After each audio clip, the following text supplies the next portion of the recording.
nigga high as a motherfucker, by the way. Let me go fast forward. I am the nigga, young dog. This high ass nigga. They don't dance no more. It's all about the lean. Back in the day, crack was jumping on the scene. Now they slumped on the sidewalk. Can't talk. Golden era baby, but we still feel the rock. They used to be kings, now they lost in the scheme. Popping them bottles, throwing money, living dreams. Now they zoned out and mumbling, fumbling. No rhythm in the city, the whole shit crumbling. They used to rock the house, they was riding through the streets. Remember there was dancing, sliding to the beat. Now it's poison in their veins, ain't no pulse on the street. Guess it's over now, they accepted defeat. Back in the day, the rock had a wild and free. Different story now, they got no energy. New drugs got them slow with the hit unload. Half close and they don't dance no more. Block used to be jumping, type shit they was on. Now it's lights out, guess the thrill is gone. I am the nigga, young dog. I bring it to your rough, rugged, and raw, nigga. They don't dance no more, it's all about the codeine. Back in the day, they was rocking on the scene. Crack out of pop, even dancing in the rain. Now they nodding off, shit just don't hit the same. I am that nigga, young dog.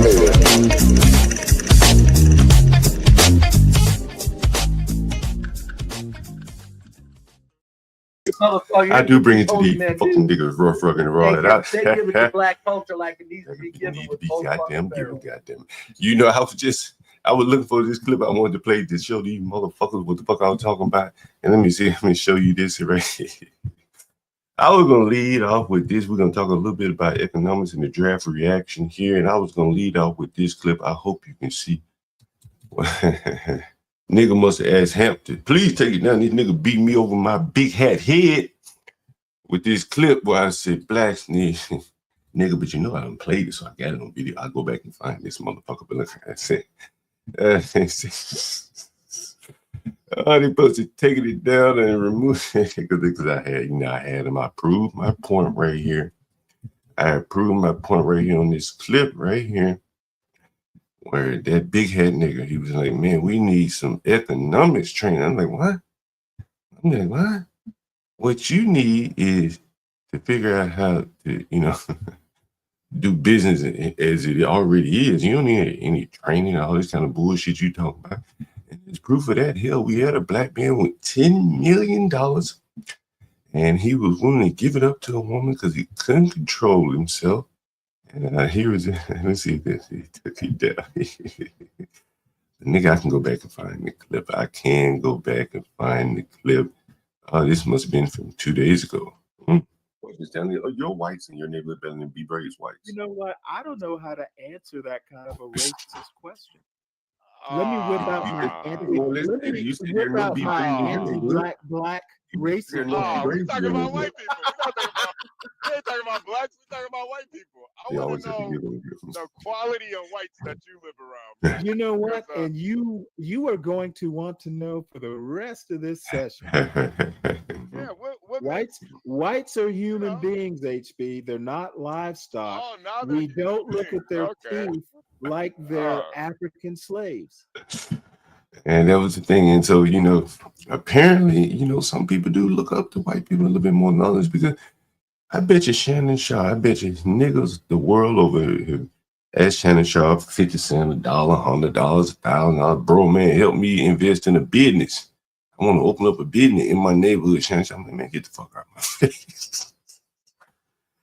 But here he goes for 10 for a white girl, an OnlyFans woman. Hell, he could have just bought her off OnlyFans. And he gave her $10 million. So I think he was the biggest loser last night to get on TV last night talking about football, a sport again that the white man created for people like him to generate a lot of wealth, and it eventually trickles back.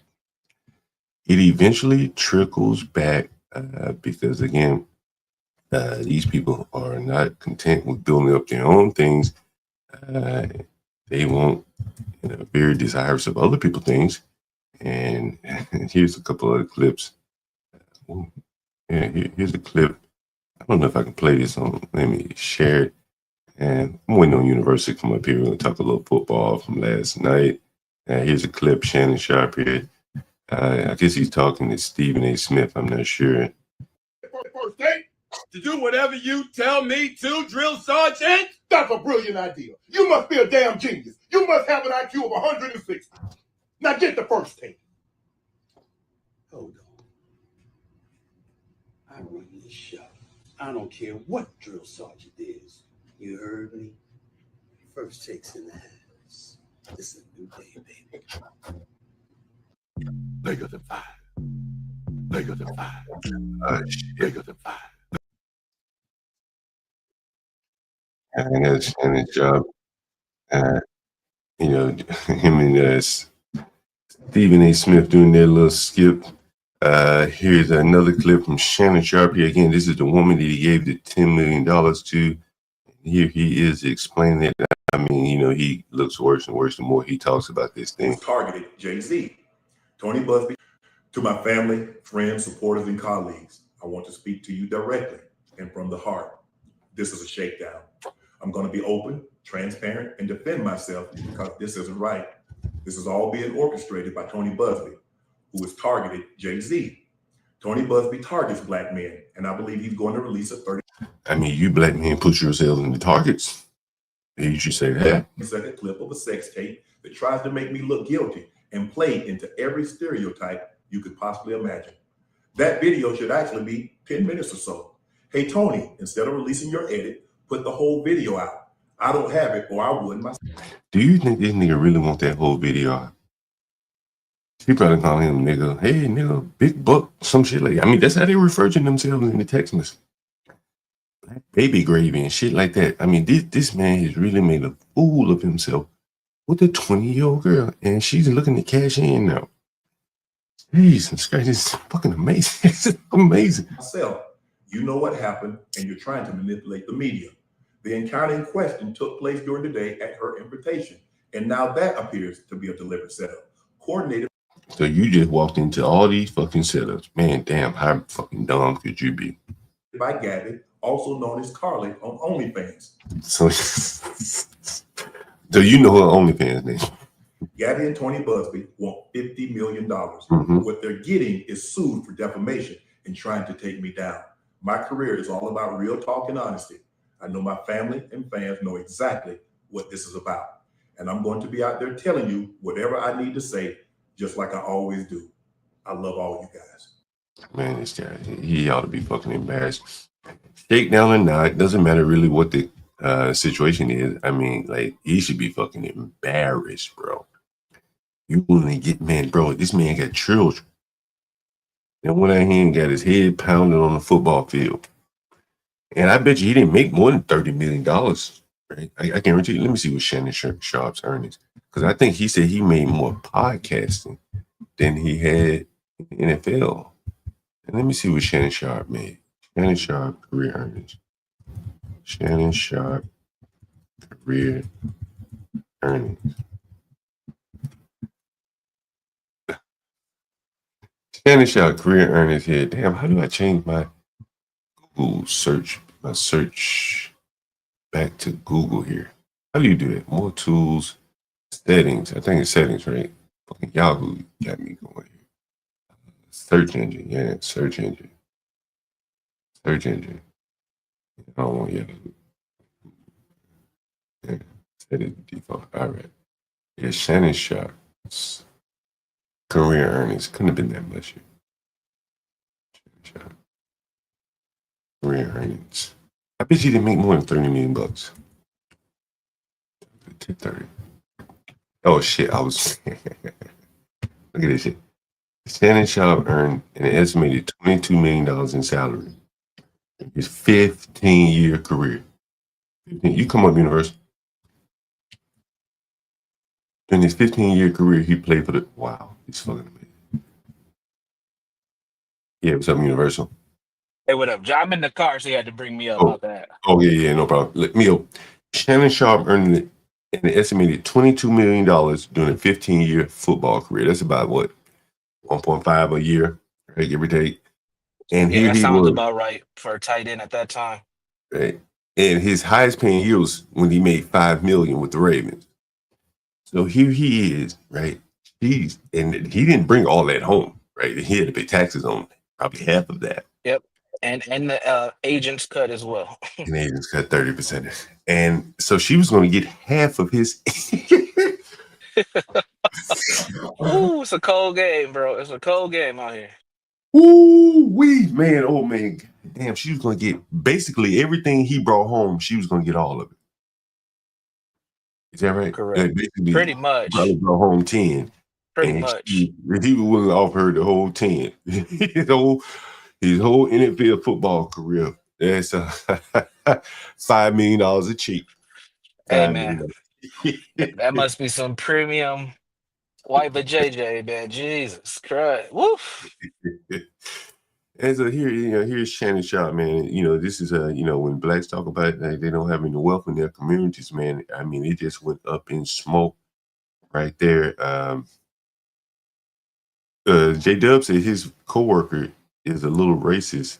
Is pissed at Shannon Sharpe. Why would he be pissed at him? Because he gonna give the white girl $10 million? Damn, if she gets more than 10, how much money could he have? Oh, he's got money. Those media contracts are lovely. Plus, he's got endorsement deals. Huh? That's why I'm saying he's gonna be okay. But in the public opinion thing, he's gonna have to make a move. He really needs to lay low. I know he's gonna keep going because he's got to keep that money flowing in. But he really should just lay low. It's about to be slow in sports anyway because we're about to hit the summer. He's not a basketball commentator. Let's just be honest. Yeah. So he might as well just take the summer off. Find him some, like I said, 40-plus-year-old black woman because he's gonna have to show out. He's gonna have to show up somewhere with her to swing that those black lady viewers back this way because they gotta keep dogging him for now. Damn. So was his nightcap? Would he have sponsorships with that, like beer with wine? Oh yeah. He had a whole bunch. One of the biggest ones I mentioned this on the morning roast. Was Roe, which is like hymns, right? So they do the sex, the erectile dysfunction type pills and shit. Right, he won't lose that, right? So remember when he accidentally, quote unquote, leaked that tape? Right. Like literally the next day, get your Roe pills. Your he slipped up, but he was on that Roe. He was just doing, was doing his thing, bringing that money in. I said that that was. That was a positive for him, right? The sex tape was a positive for him. Gay allegations, right? Got some sponsor deals. Out here getting, blowing backs out, Right. And I think the same thing with this. Blacks are, a little bit more crude towards sex. Correct. And that's not going to turn them away. Him, like hell, they may see it as a victory. Him fucking some white woman. They don't give a damn about generational wealth. They probably just want to fuck as many white people as possible. And right. Yeah, they ain't give a damn about the $10 million. They forget all about that, right? And so that's very interesting. Yeah, I think he'll definitely bounce back. I don't know if he'll get back in ESPN immediately. Because apparently some other people are alleging some sexual allegations, and it's kind of hard to bring people with sex allegations into your workplace. I don't know. What do you think about that? Yeah, with Disney, absolutely not. Like I said, he needs to sit down, wait till football season starts, just do his own thing when football season starts. August, come back in August, start the nightcap back up. He might want to keep doing the Shay stuff. He's gonna need a lot of black women interviews. He's gonna have all the sisters coming up to do interviews. It's gonna be amazing. So there you go. The Chitlin circuit is his lane for now. He's got to come back down, use this internet platform. It's where everything's headed anyway, and he's already made a good enough name for himself. And just take it easy for a minute. Yeah, I give him credit. He's about to lose a lot of. He's got to keep working, John, because he's about to lose a lot of money in these settlements. Lots. You think he's going to lose the settlements? Hell yeah. If there's more accusers, and this lady already turned down the $10 million, he can lose anywhere between maybe $20 to $30 million with all these settlements, man. So you think he's going to lose him, or you think he'll just start settling? Man, I think he's going to lose this one with this Gabby woman, because with everybody's, the public opinion is so messed up. There's going to be some sort of settlement, and if she's got Busby. He's gonna get that bag, man. He's gonna get that bag. Now these other ladies, I don't know nothing about it, but they're starting to. I don't know if you've seen But he had a court case, some domestic violence shit too. This is like back in 2010 or something. But that's resurfaced. So like, I mean, all his dirt's coming to the light, man. He's not gonna be able to wiggle out of this one that easily. But he's gonna have to keep working because he's gonna have to pay all these women. Oh shit. Yeah. Man, listen, she turned the 10 down and went for 50. They'll cut the difference somewhere in between. That's what, 25, 18? Oh He's gonna shit. lose Is some this money another here. woman? Is this another fucking woman? I think she white. Oh shit, another woman. Oh no, oh no. Shay. Man, nigga be out here raping her. You know what also doesn't do bro, him for the any life of good, me, John. I do not understand. The other thing that doesn't do him any good, What's John, that? is on Nightcap, him and Ocho Cinco, they talk like they just chilling in the on the porch. They talk about women. I mean they talk like we be talking pretty much worse. And they're gonna pull those clips. And look at him. He's a misogynist. Oh, He doesn't respect women. oh, He's a sexual deviant. All that. Watch the narrative, man. It's gonna happen, bro. It's gonna happen. shit. He's even got an Oh erectile dysfunction deal. All he thinks about is his penis. shit. Ooh, hey, he's about to cough up. Bro, I heard a I'm clip saying of north him. of 20 million. Bro, have you heard of this clip of him talking about Wild Ski Brie or whatever her name is? Yeah, Sky Bree. He Yeah, sound like another a OF fucking model. cool, man. Yeah, Bro, this nigga sound like a moth. Oh, here it is. Oh, yeah. Bro, have you heard this? Yeah, I heard it. Watch Gilbert Arenas' face while he's talking about this. This is funny. Oh my god, this fucking man, these niggas are like, oh my god. Hey, you know who Sky Bree is, Ocho?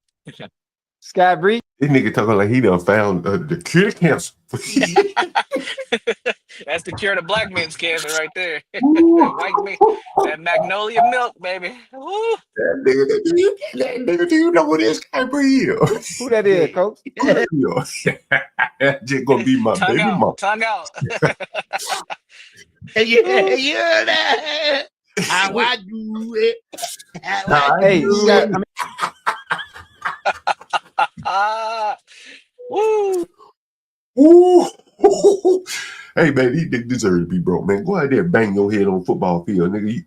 These niggas, I believe these niggas would do it. They go bang their head on the football field for white women. Compensation in Sky Bree currency. But John, you gotta understand, the white girl fascination starts in high school. That's where they come. Because a lot of these dudes who make it to the NFL, they don't go to just your little raggedy ass public school. They get cherry picked into the private schools to play on the private school teams. That's the farming system. That's where you get your introduction to the white women. Then when you get to college, it gets even better.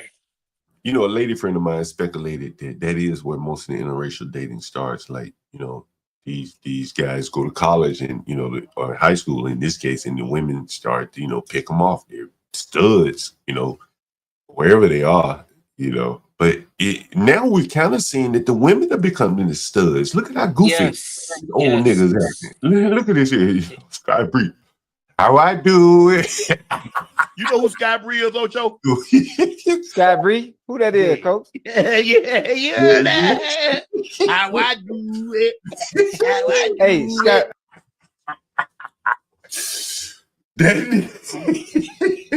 We gotta clip this.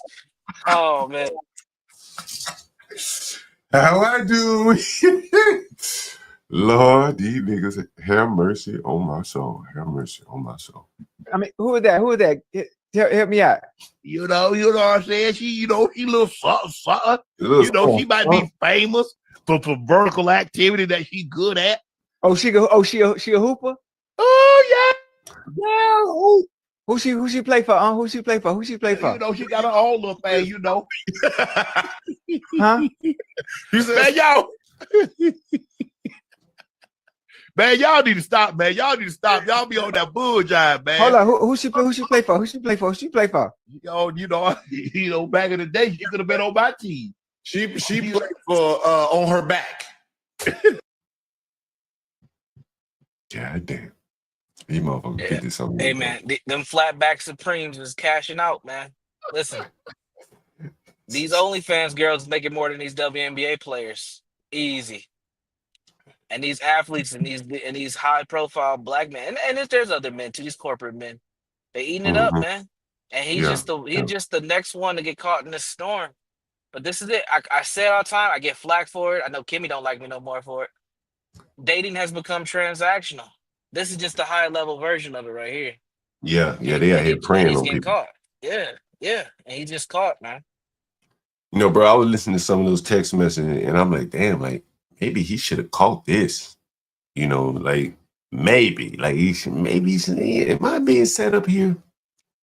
You know, like I wouldn't even feel comfortable talking to a woman like that. Like, or her talking to me like that. You know, hey, man, I don't know, man. You know, I don't have any experience with this kind of stuff, but a woman saying to me, I want a big black baby in me, that would just, that would kind of turn me off. I don't know about you, but it would kind of turn me off a little bit. I don't get down like that with the race play. But listen, how do you focus on that when you so excited about a Sky Bree? How I do it, like, man, listen, she's saying all that big black gorilla King Kong shit, man, his head is gone. And I mentioned this again on the morning roast. Tune into the morning roast. I think he's playing in a zone where it's out of his generation. He's from the three-way call Star 69 generation, John. He don't know what the fuck he's dealing with this technology, bro. You got to be very careful. Yeah, they can set your ass up. Yeah. And even I'm nowhere near a Shannon Sharpe level, but even for a guy like myself, I'm very strategic on how I do this shit, because at any given moment, you can find your ass on the front page of your local newspaper, or you can just get aired out in your local like social media shit. Like, you don't want your business out there like that. How were the white girls looking at the draft, by the way, last night? I mean, I got to go back and look at some replay. I didn't see it all. I didn't. The only thing I've seen, because I didn't watch the draft, the only thing I've seen was one of the WNBA players. She's black. She was with her boyfriend. Everybody was surprised that she was with a black man, which was interesting. And they're like, look at her supporting him, rubbing his leg. Did you see that? She dates a football player. Yeah. What's her name? Rika Jackson or something? She went to South Carolina. She's pretty dark-skinned girl. She cute. Oh, okay. Kudos to her. Yeah, she just got drafted. And they were like, look at who's there with him. Hey, you know that that video I played a while back, it was on Hemp's channel. He's taking it down now. That big hat nigga probably said, please take it down, Hemp. This nigga beat me on my head. Big hat. Big hat. Oh, big hat nigga. We got small hats and big hats. Big hats think with they dick. Small hats prey on the carcass. Let's go. Prey on niggas thinking what they did.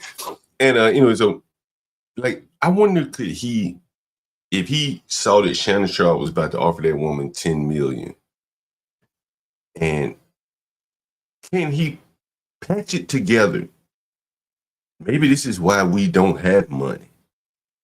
Like Shannon Sharpe is an extreme example, but there has to be many, many smaller Shannon Sharpes all over the country that are frivolously giving them away their money or being tricked out of their money instead of investing in something.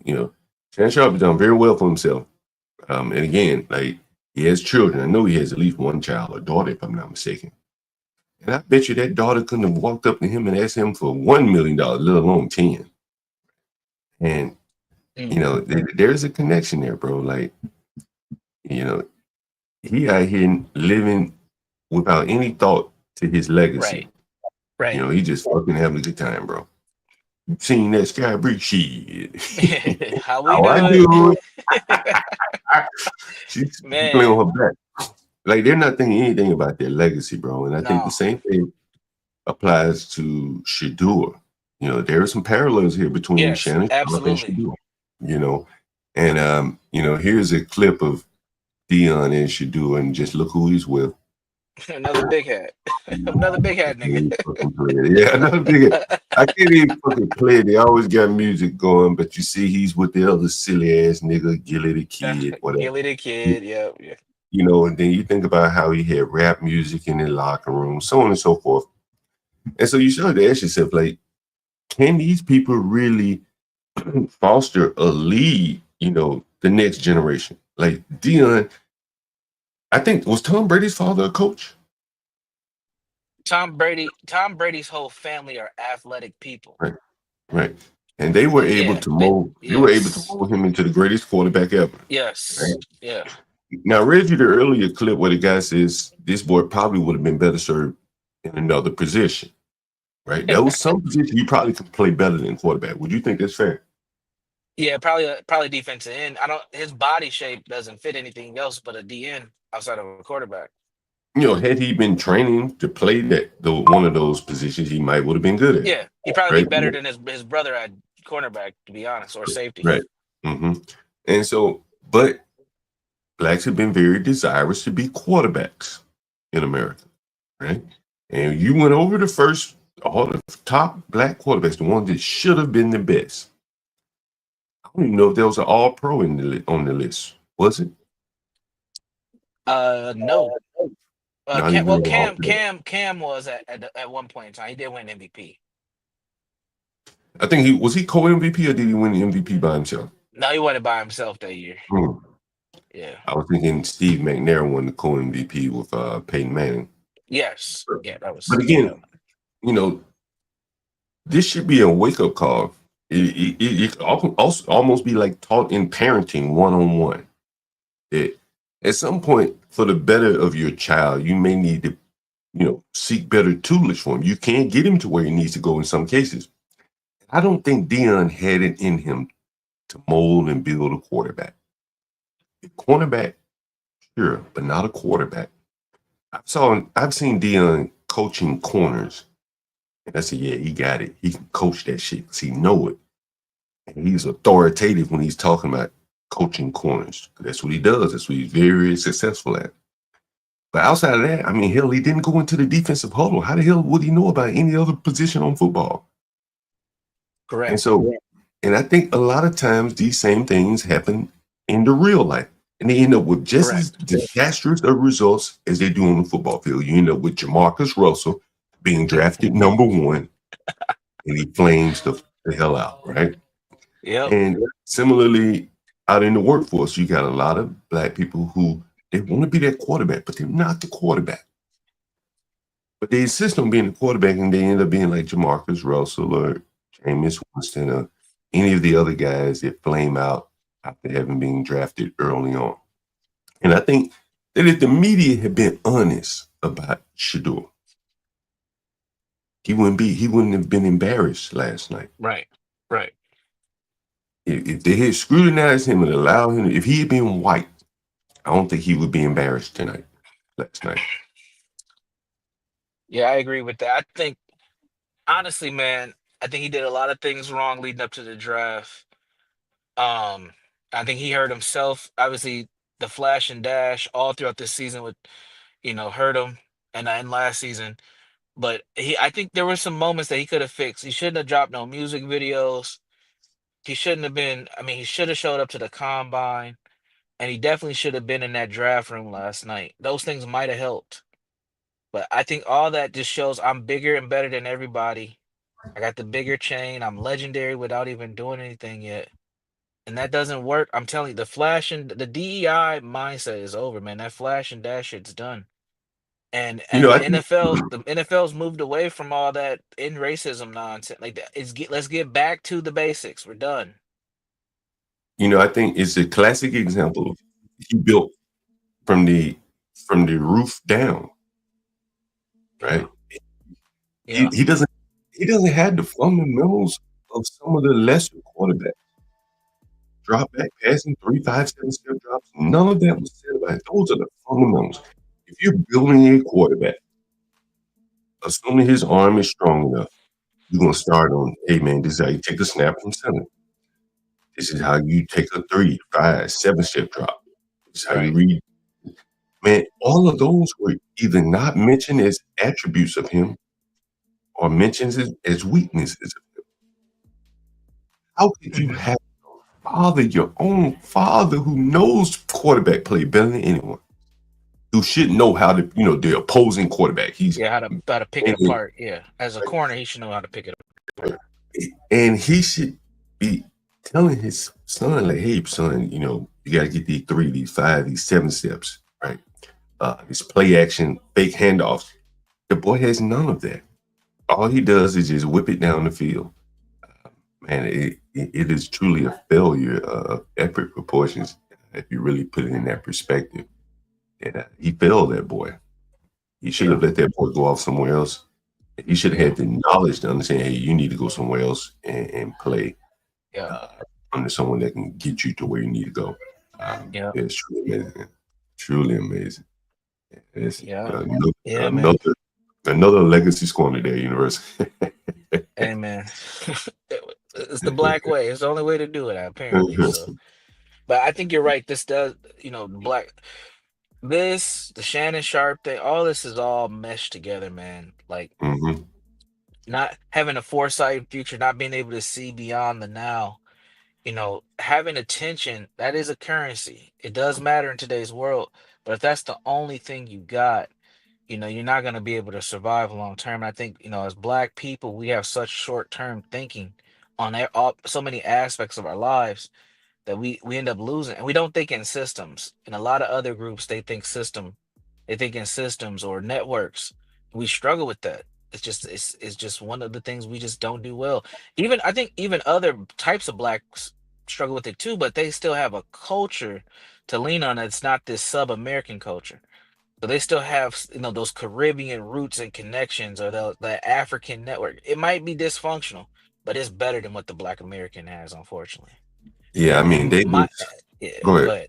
I was just gonna say, my thought is around it is just it's that racial idolatry piece, and having this thought that the white man is always going to drag you down doesn't allow us to actually try a lot of times or even do anything different, because we expect the boogeyman is going to kick our ass. Here's Shedeur's video. This is a music video. When did he publish this? 1 month ago. What I told you, John. I don't come on this internet lying, man. Why the fuck would you do that? What was John? What was 1 month? What was 1 month ago? The combine, John. He should have had his ass in Indianapolis instead in the fucking studio. Oh, shit. Yo, these motherfuckers are amazing, man. Like, oh man, this nigga's on. Now that's a beautiful scene. You know, sheesh. Maybe he might be going. Somebody said, I think he wants to be a rapper. Somebody else said he want to be a rapper. Sin 7. I'm telling you, salute to Sin. Let's scroll through this shit. I'm telling you, John, this is his career. He should just keep doing this. He's a handsome, tall Black man. He's gonna get all the women. He already got them. Just keep doing. Stop trying to. Bro, he might not get drafted today. Don't be surprised if he don't get drafted today, y'all. I'm dead ass serious. It's gonna be legendary, all right. What up, HB? Oh, HB has a question. What do you think about this universe? Oh, great question. Great comparative. I think the comparative is really with the fathers. Now, LeVar, he had a plan for his boys to make it. He didn't have a plan for his boys to sustain. And he was able to, I think he was able still to achieve his job, but he allowed them to be men once they got there. And then you see the culture took over. Them niggas, I mean, look at LaMelo. He's probably the most talented, probably the worst off mentality wise, because he's just out there. But aren't those boys playing ball though? Aren't they playing? Somebody said 2 of the 3. 2 of the 3 are. 2 of the 3. Yeah, LaMelo's good. He's in a small city, Charlotte. Right. But he's good. But look at him. Like, he's running around with crazy thoughts. He's uncouth. He's worse than Anthony Anderson when it comes to an interview. He's uncouth. He doesn't know how to talk well. What about baby mamas? I think he has one, but I know he's one of those OnlyFans model chasers too. He be with a lot of them chicks. Yeah. I might say another one trying to be a rapper. You know who I equate Deion Sanders' son to? Michael Irvin's son. I think he's worse. I think Michael Irvin's son's worse off though. Well, clearly, same thing. You know, Irvin was worse off than Deion. Irvin had a little drug problem. He's been more of a nigga, right? But Dion is a nigga in his own way, flashy, like a lot of attention. He played a position where he got a lot of attention and he didn't really have to mesh as a teammate. Right. I never forget watching him at the 49ers, man. He just would not go into the huddle. He did it deliberately, like, look, I don't need to go in the huddle with you. I'm that good. And you can do that as a corner, but not that mindset just doesn't work in the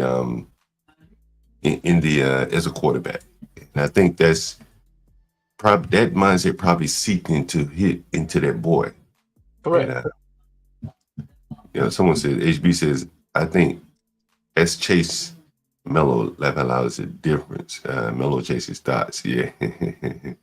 But yeah, he seems like let me see. Had you ever seen him not going into the huddle? Shedeur? No. Dion, had you ever heard him? Yes. Yeah, I've seen that, yes. Yeah. And look, apparently the 49ers cut him. I didn't know that. They cut him. I was a big 49 fan. I didn't know they cut him. But yeah, he would not go into the huddle, man. He was very, selfish even in those times. And so yeah, I think it seeped into the boy here. Here's a little bit more video.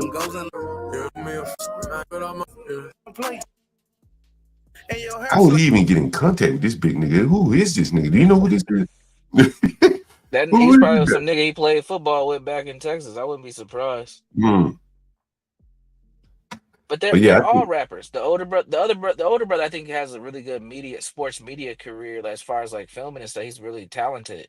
The older son, and then these two, they're all trying to rap. I honestly think this is his lane. I think he's too big to be a backup quarterback, and I don't think he's gonna get drafted. Don't be surprised if he don't get drafted today, man, because this shit is not good. You think so? Why you say that? Because if the scouting, I've seen a couple scouting reports where they're saying he's a fourth round draft pick, which is Saturday. It's Saturday. It's tomorrow. And I honestly thought the Steelers were gonna take him. I thought Mike Tomlin could fix it.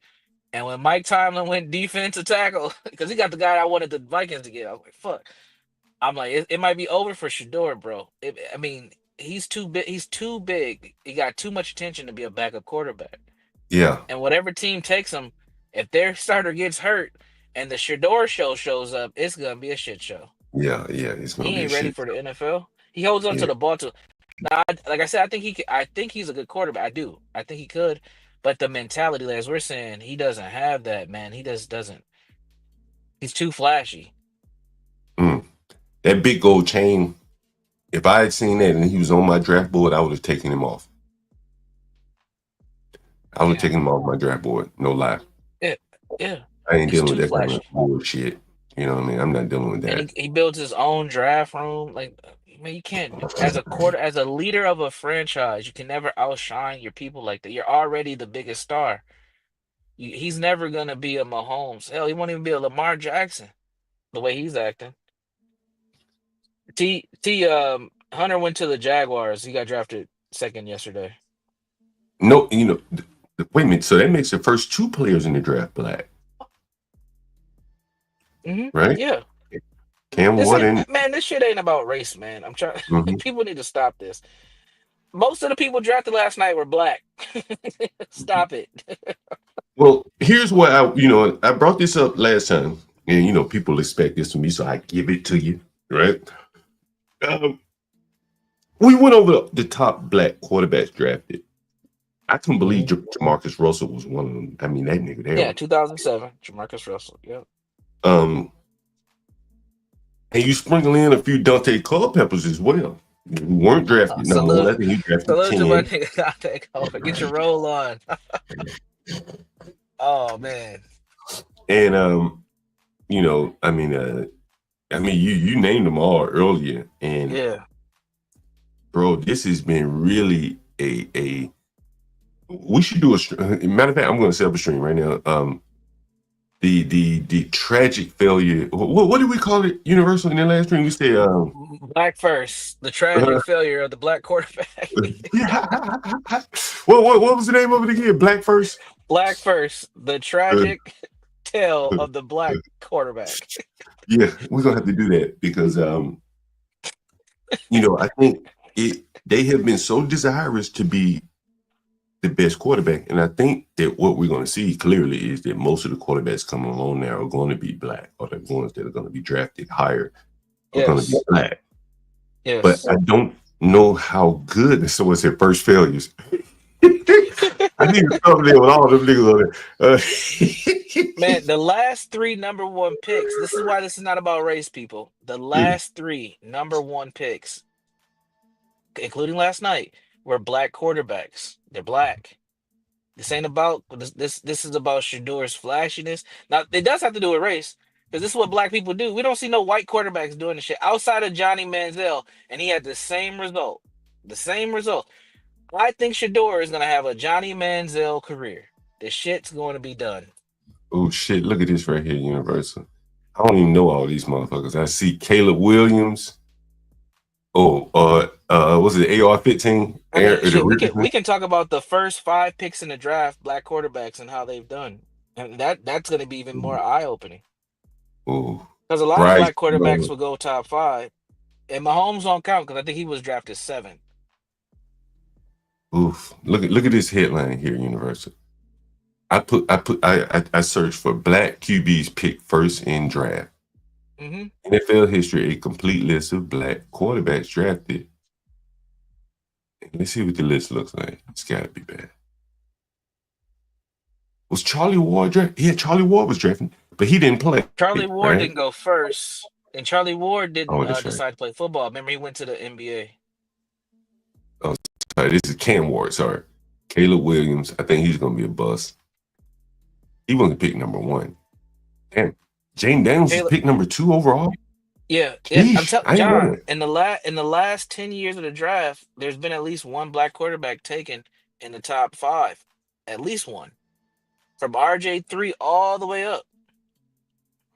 Honestly, actually, from Cam Newton, because Cam Newton was 2011, all the way up.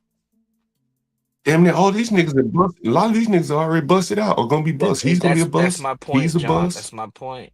That's my point. I think he's the bust. Fields.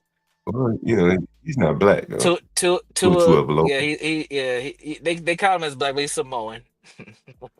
He's a bust. Listen, so if you want to set this up in the next hour or 2, let's go. I'm about to get my haircut. Oh, I'll be home about 20 minutes. Oh shit! Man. Oh shit! Let me see. What would I call it? Oh man, we don't open up.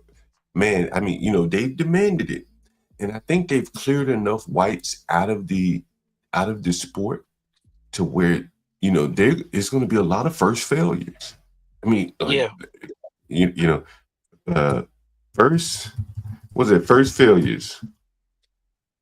The trail of fail black QBs. Yeah. The trail of, I gotta go get a thumbnail for that. That's gonna be a beautiful stream right there. Yeah, because we can go through all of them. You remember this motherfucker right here, University? Lord have mercy. Lord have mercy. You remember this? Oh man. Woo, you remember that nigga? Because anybody remember this my boy right here. He was from DC. Man. He ran DC. He came out the he came out the gate tripping, man. He was in the strip clubs and stuff, John. Very early. A real tragedy, sadly. Damn. We're gonna have to put these niggas in buckets. His career was failed by bitches, black bitches, OnlyFans bitches. His career, he just too damn stupid to play. Yep. His career, he was a criminal. He like dogs or like drugs. Man, Haskins, man, damn, tragic death. Hey, how many of them had their career seemingly derailed by women? Because Hassan crashed out. Maybe I think he committed suicide, bro. Yeah, I think he committed suicide. He got in an argument with that girl, hopped off the car on the highway, got annihilated. He was out of gas. Can you imagine an NFL quarterback run out of gas? Nigga, you can't manage your gas tank? You can't lead a drive to Port A to Steve McNair. Steve McNair. Ooh, he died for the peak. He died for the peak. Oh, this nigga left his audio on. No, he wanted to keep his car started. Niggas. Lord have mercy. Lord. Lamar, like, you know, he's played okay. Patrick Mahomes. All right, John, I'm about to go get my haircut. If you want to set the stream up for later, man, I'll be home in probably about an hour. What time you want to do it? All right. Let's see. You want to do it this afternoon? Like 1 o'clock your time, I'll be available. All right, 1 o'clock my time. This sounds good. All right, Universe. Yeah. All right. Yeah, all right. Peace to the chat.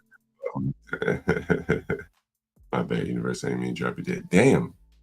I did not, you know, we just stumbled up on this. You know, again, they've been so desirous to be number one picks. But you see here, Jesus Christ, Jameis Winston, Bridgewater, EJ Manuel, G3. Yeesh.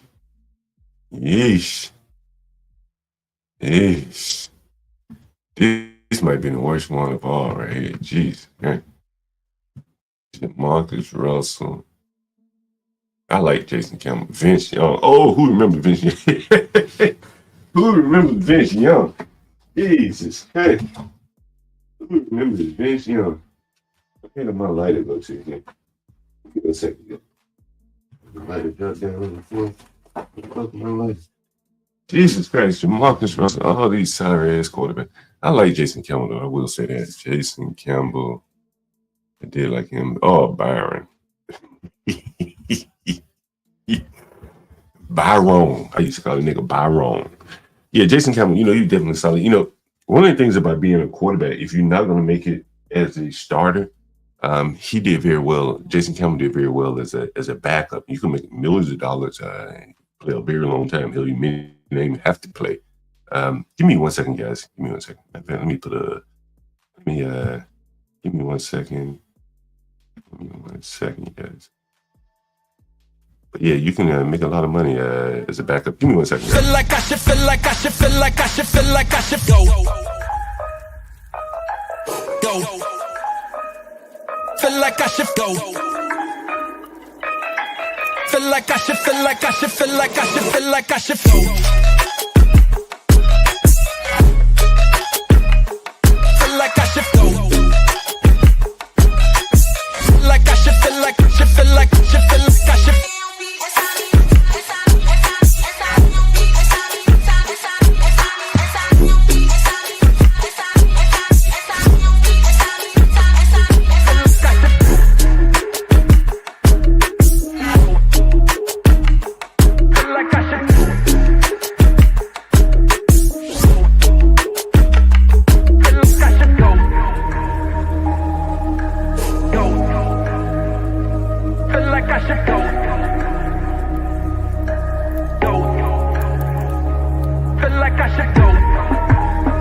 You know, we haven't even mentioned the Cam Ward guy. Hell, he was drafted over number 1 overall. Shit, I feel like I should do him a service and at least highlight him. Let's see, Cam Ward. Cam Ward drafted number 1 overall last night. Let's see if there's anything about him that's interesting. Cam Ward drafted overall by the Titans. Let's see what people are saying about him. Titans select Cam Ward. Cam Ward drafted pick trained. Okay. Interesting. Let's see what they have to say about him here. Something positive here, guys. Cam Ward just went number 1 overall in the NFL draft to the Tennessee Titans. Awesome for Cam Ward. appreciate what he did for college football, but what this means for Miami here going forward, I think it deserves some discussion. So we'll talk about it right now. First things first, if you're a Miami Hurricane fan, make sure you are subscribed. He's talking about college. I don't want to hear that. I can't watch his highlight reels, but I want to hear what they at least said about him last night.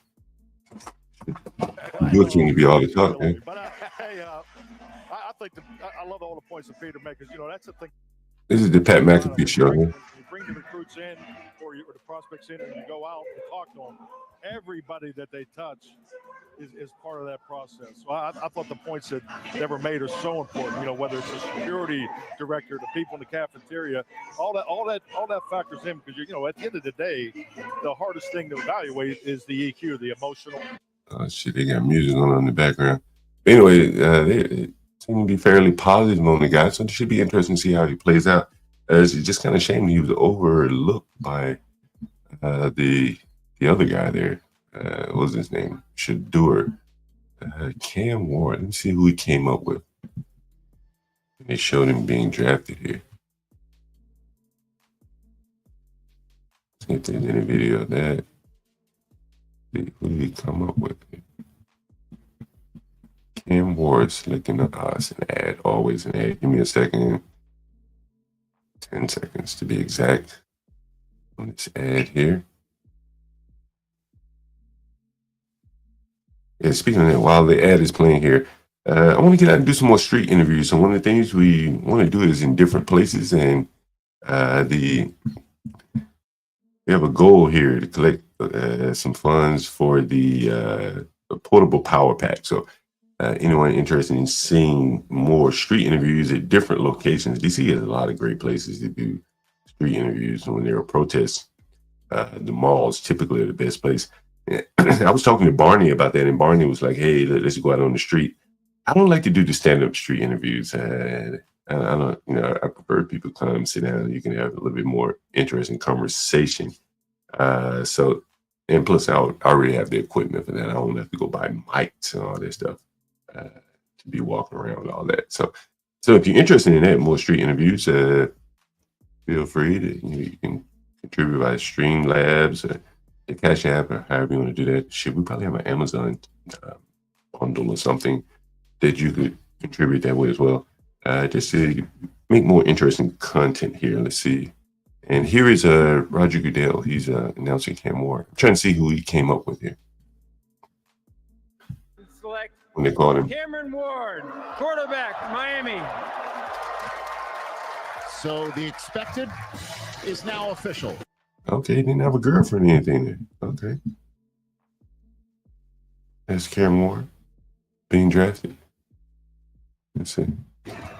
And Cam Ward comes out of the green room as we thought it would be. And he is the first his night. His mother? Now official. That's his mother and probably his father, I guess. There you go. There you go. Cam Ward. Okay, perfect.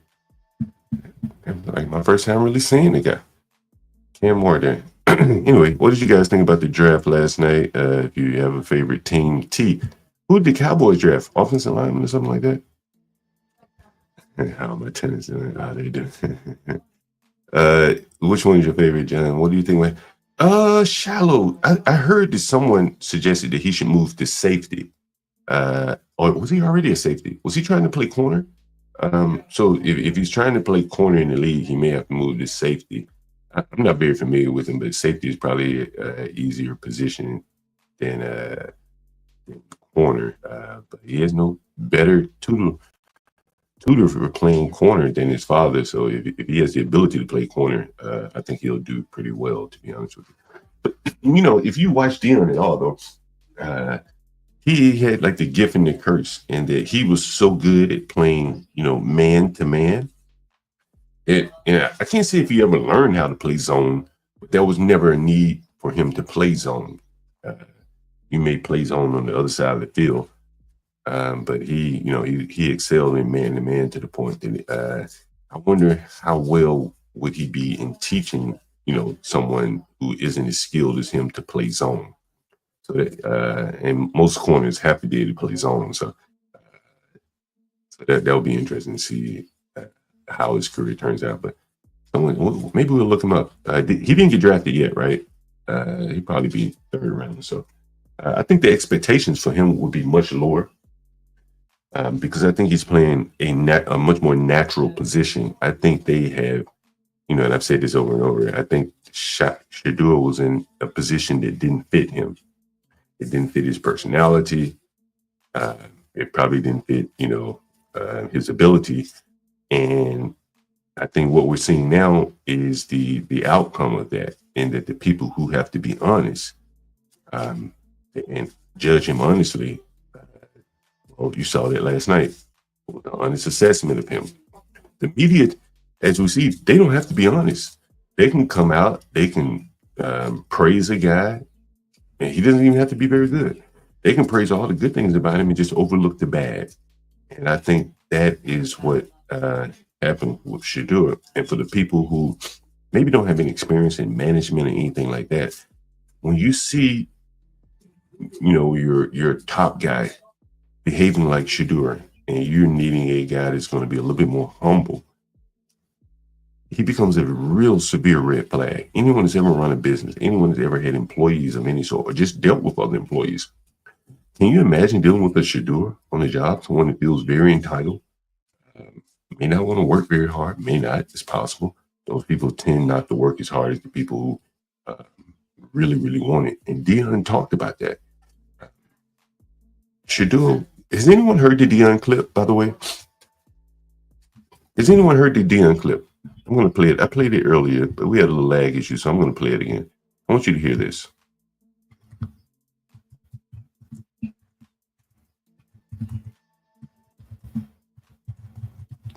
And I'm going to pull up an old clip from Deion. I want you to listen to this.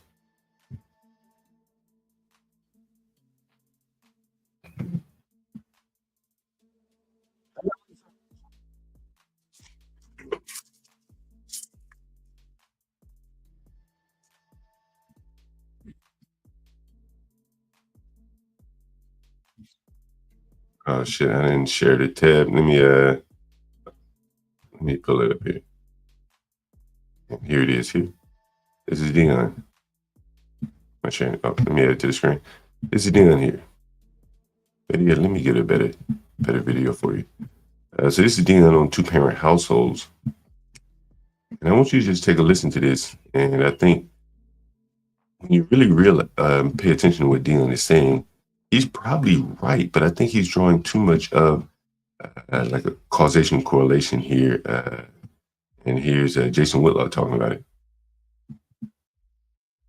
Father that they would dual parent homes, right? A strong father that they adhered to, right? My defense lineman is totally opposite. What do you mean? Single mama, trying to get it. He's on free lunch. I mean,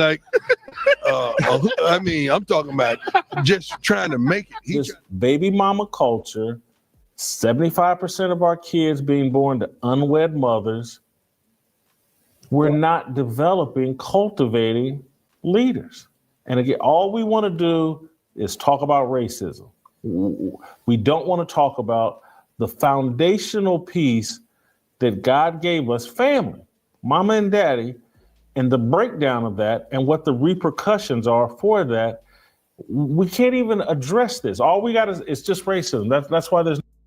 I think what Deion, again, he simplifies it a little bit, probably too much here. He sees one variable, two-parent household, saying, okay, those make for good quarterbacks. Look at Tom Brady, he had a two-parent household, so that makes sense.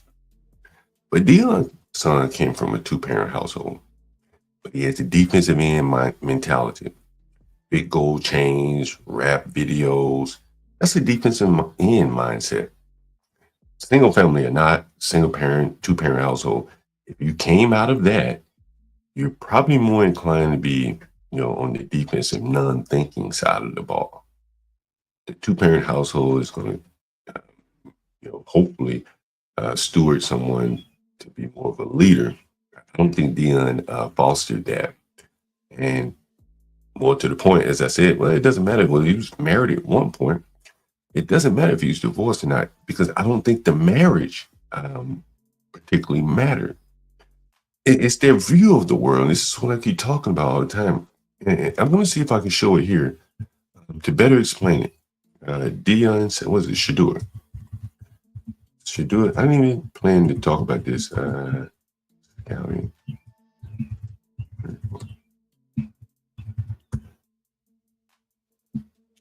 I'm going to show you something here. Here's a full scouting report of Shedeur Sanders. And we're just going to see what they say. And what you'll see is, no matter what kind of household he came from, divorce, they would at least married at some point. There's some personality traits you're going to see that show up that really preclude you from, being a leader of sort. And you kind of see these things all the time here. I would imagine that Carmelo Anthony had some of the same things going on here. Let's take a look. So this is his full scouting report. Shedeur Sanders. I'm just going to go to the strengths and weaknesses here.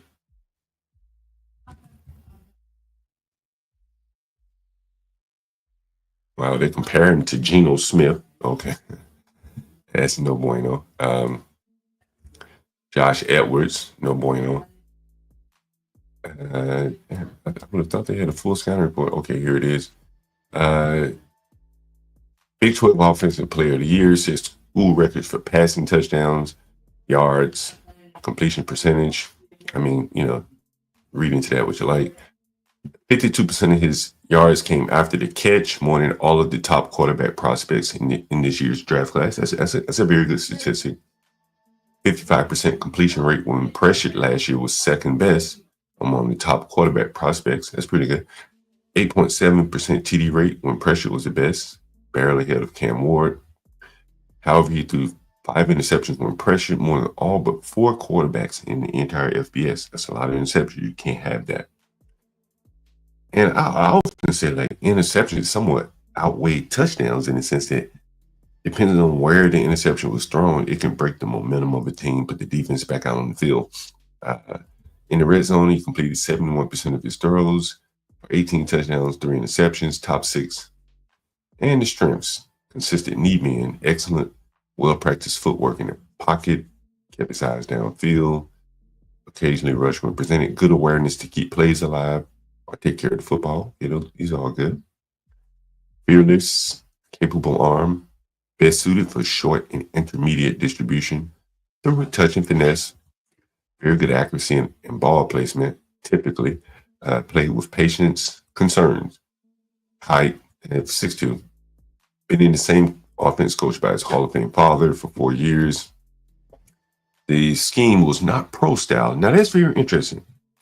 You think about that.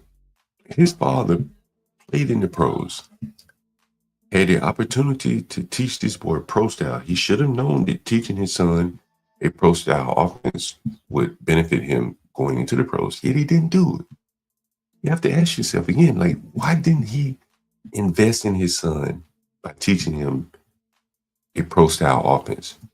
It would have benefited him greatly once he got to the NFL. He didn't do it. So these are some things, again, it's just inexplicable. He was in this boy's life. He knew what he needed to know and didn't even provide it for him.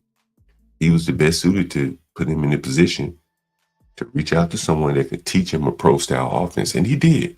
And I'll show you that article here. I think his name was Sean Lewis.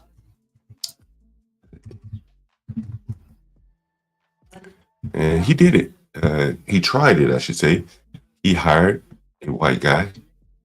The guy took a demotion from being a head coach to join Deion Sanders to coach his son, but they didn't get along very well. Deion Sanders wanted to throw the ball, and the guy wanted to run a more balanced offense. And so that was that. And so that led to Sanders' son not having the ability to operate in a pro-style offense. And this opened up questions about whether or not Sanders could adjust to a different offensive system. That could be problematic. And these are the things that are very serious concerns, even if you take into account that he doesn't have the gold chains on. His throwing motion was effortless, tough against pass rushes. He was sensitive to the pass rush, sometimes leaving the pocket a second or two before pressure even showed itself. That's important. Seemed to struggle processing coverage post-snap.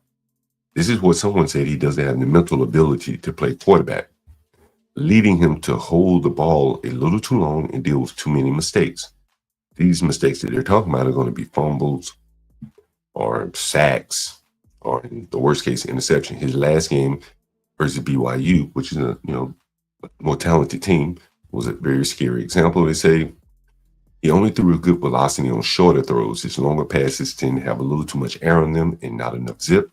Far side throws, screens were ripe for cornerbacks to jump the route and pick them off. Interesting. Anyway, so these are some of the negatives. Shedeur, they also say he's not a force multiplier based on lack of long throw velocity zip, size, and decision making, but certainly good enough to start. Anyway, it's not an overwhelming endorsement of him, and this was written. This is CBS Sports, so they have to be pretty fair. 10-minute read 20 minutes ago, and so I think that he just was not judged fairly, and when he finally became public how poor he was as a player. It was a surprise to all that had bought into the propaganda that he was better than people thought he was. So anyway, those are my thoughts on Shedeur and kind of my links between Shedeur and Shannon Sharpe there. Anyone would like to come up? What's up, Blacks? I see you in the audience there. We're going to do a stream later. Let me set that up, by the way. Let me set that up. We're going to do a stream later on all of the black quarterbacks over the last couple of years that have had a hard time. They've been drafted first. It's called first failures. The first failures.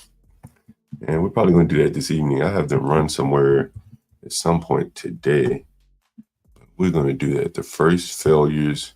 All of these black quarterbacks that have been drafted in the first rounds, many of them first pick overall. Many of them have flamed out dramatically. So we want to cover some of those. Get to the root of why they failed. Many of them have failed for many different reasons there. So I think it'll be an interesting conversation there.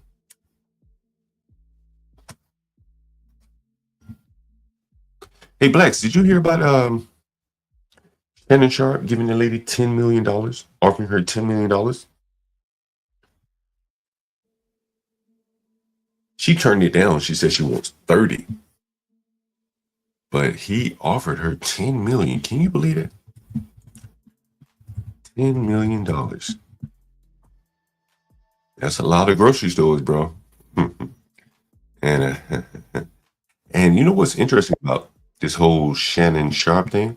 Yeah, she wants 50, so she turned down 10. I think she should have taken the 10. $10 million. Yeah, she offered him. He offered her 10 right off the break. Say, hey, I'll give you the 10. Listen. I knew something was wrong when all this stuff started breaking apart because he came out like he was just so sure of himself that he was in the right and that she was, slandering his name. But as soon as she dropped that recording of him talking about putting his hands around her neck and all that, he couldn't explain that away. And even though he says the recording was shortened, he just wants it to go away. He doesn't want to fight. Yeah, he wants it to go away. I want you to listen to this. And what you're going to find interesting here is that he chose a political lawyer. That's very interesting. He chose a political lawyer. He chose Lanny Davis. Lanny Davis is from around here in D.C.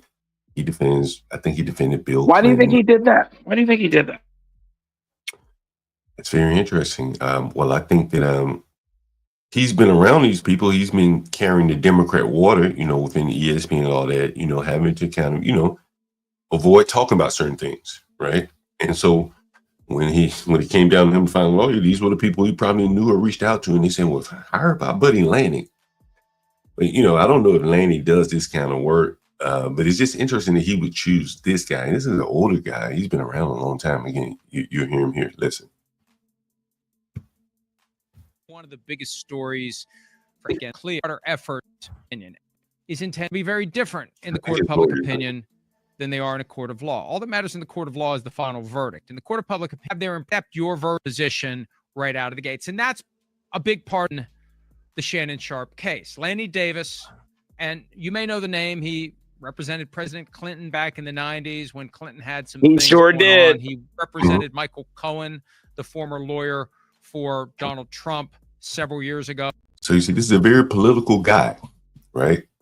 And it's very interesting that he would hire a very political guy. So okay. Do you think he hired him? Yeah. Because of his background in dealing with scandals like this, sexual scandals? Well, yeah, but I think that, this is an older guy. Like, there were people that probably are better at it. And that's my question. Exactly. I'm saying, I'm trying to rationalize it, John. I don't understand his rationale. Who advised him?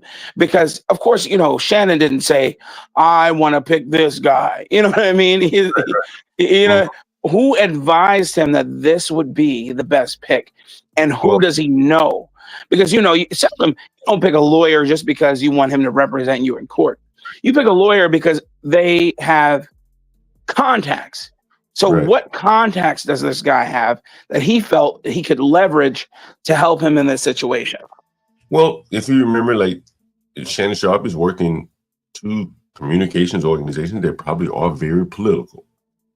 They would know these type of guys, right? And they're going to refer him to their people to keep the money among the fellows. He doesn't know anybody. He doesn't. Who are you going to hire? You got to go ask somebody, and they're going to recommend someone like this, to keep the money circulating.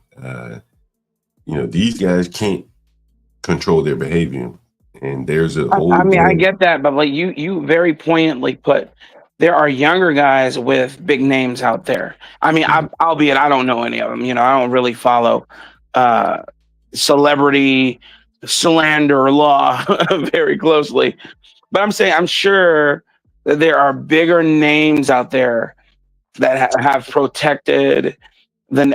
For instance, Trevor Bauer, right? Trevor Bauer just got out of that whole situation, and he had a slew of lawyers, but his most prominent lawyer was a female, and I can't remember her name.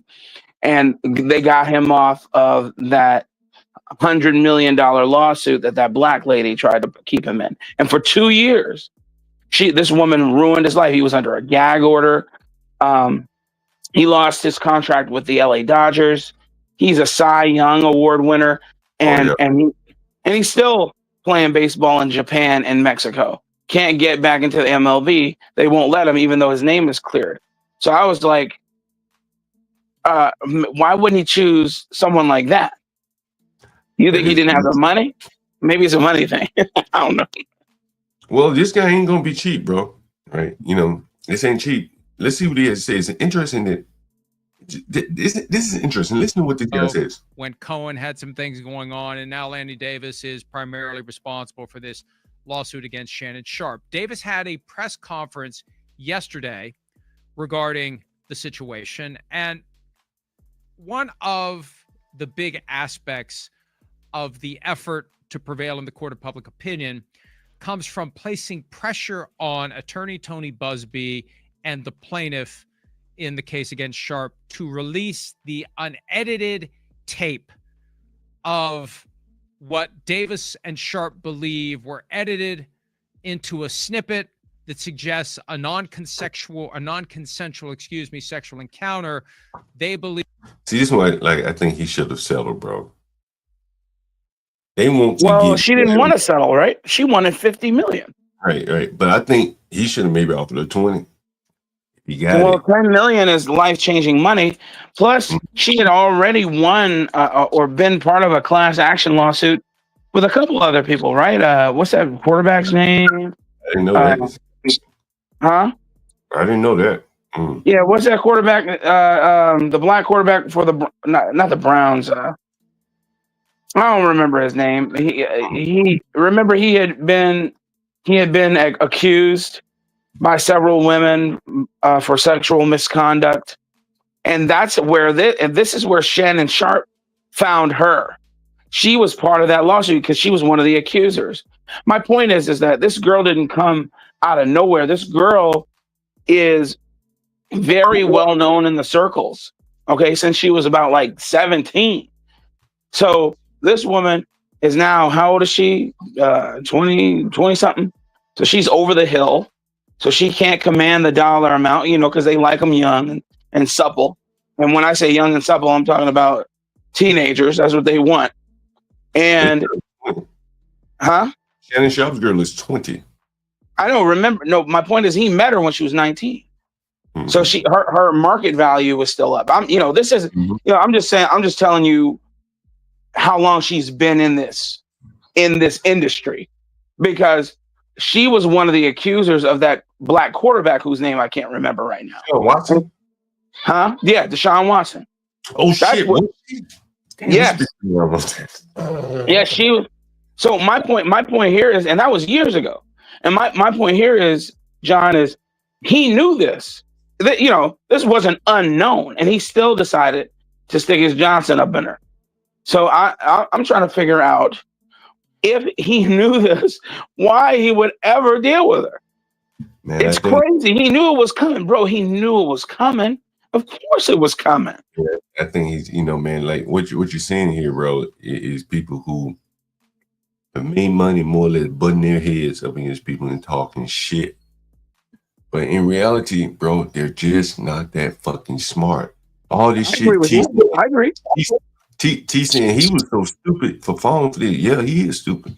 Like, just naturally, probably he's real stupid. He say he ain't that smart. Shannon's an idiot. Yeah, we know he is, but I'm just saying listen, I don't ever think any of these celebrities are smart men. You will never get me to say just because they earn or command a lot of money for doing a ball trick or being a well-paid court jester that they're somehow intelligent. But I'm saying they have a slew of advisors around them. Why don't they listen to the smarter of the advisors who say, man, you need to lay low and stop all this? Because now, in this, the third scandal in the past year for this idiot. Is it that many? Remember the other one? Remember the scandal with the leak on Instagram of him having some sort of intercourse with somebody.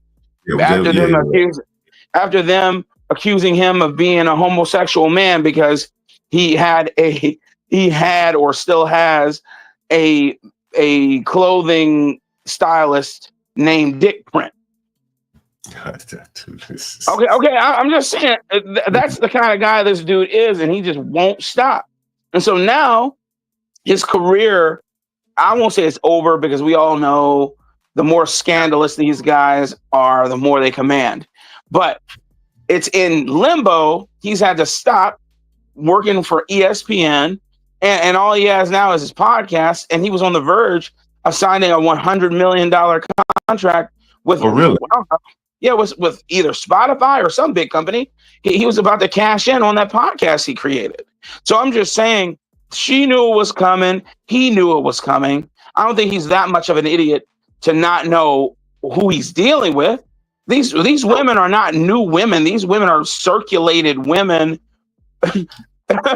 Because they go ahead. I want you to listen to this, and then I want you to roll it around in your head what you say. These people are not that stupid. Listen to this. Scott Bree, who that is, Coach? Yeah, that.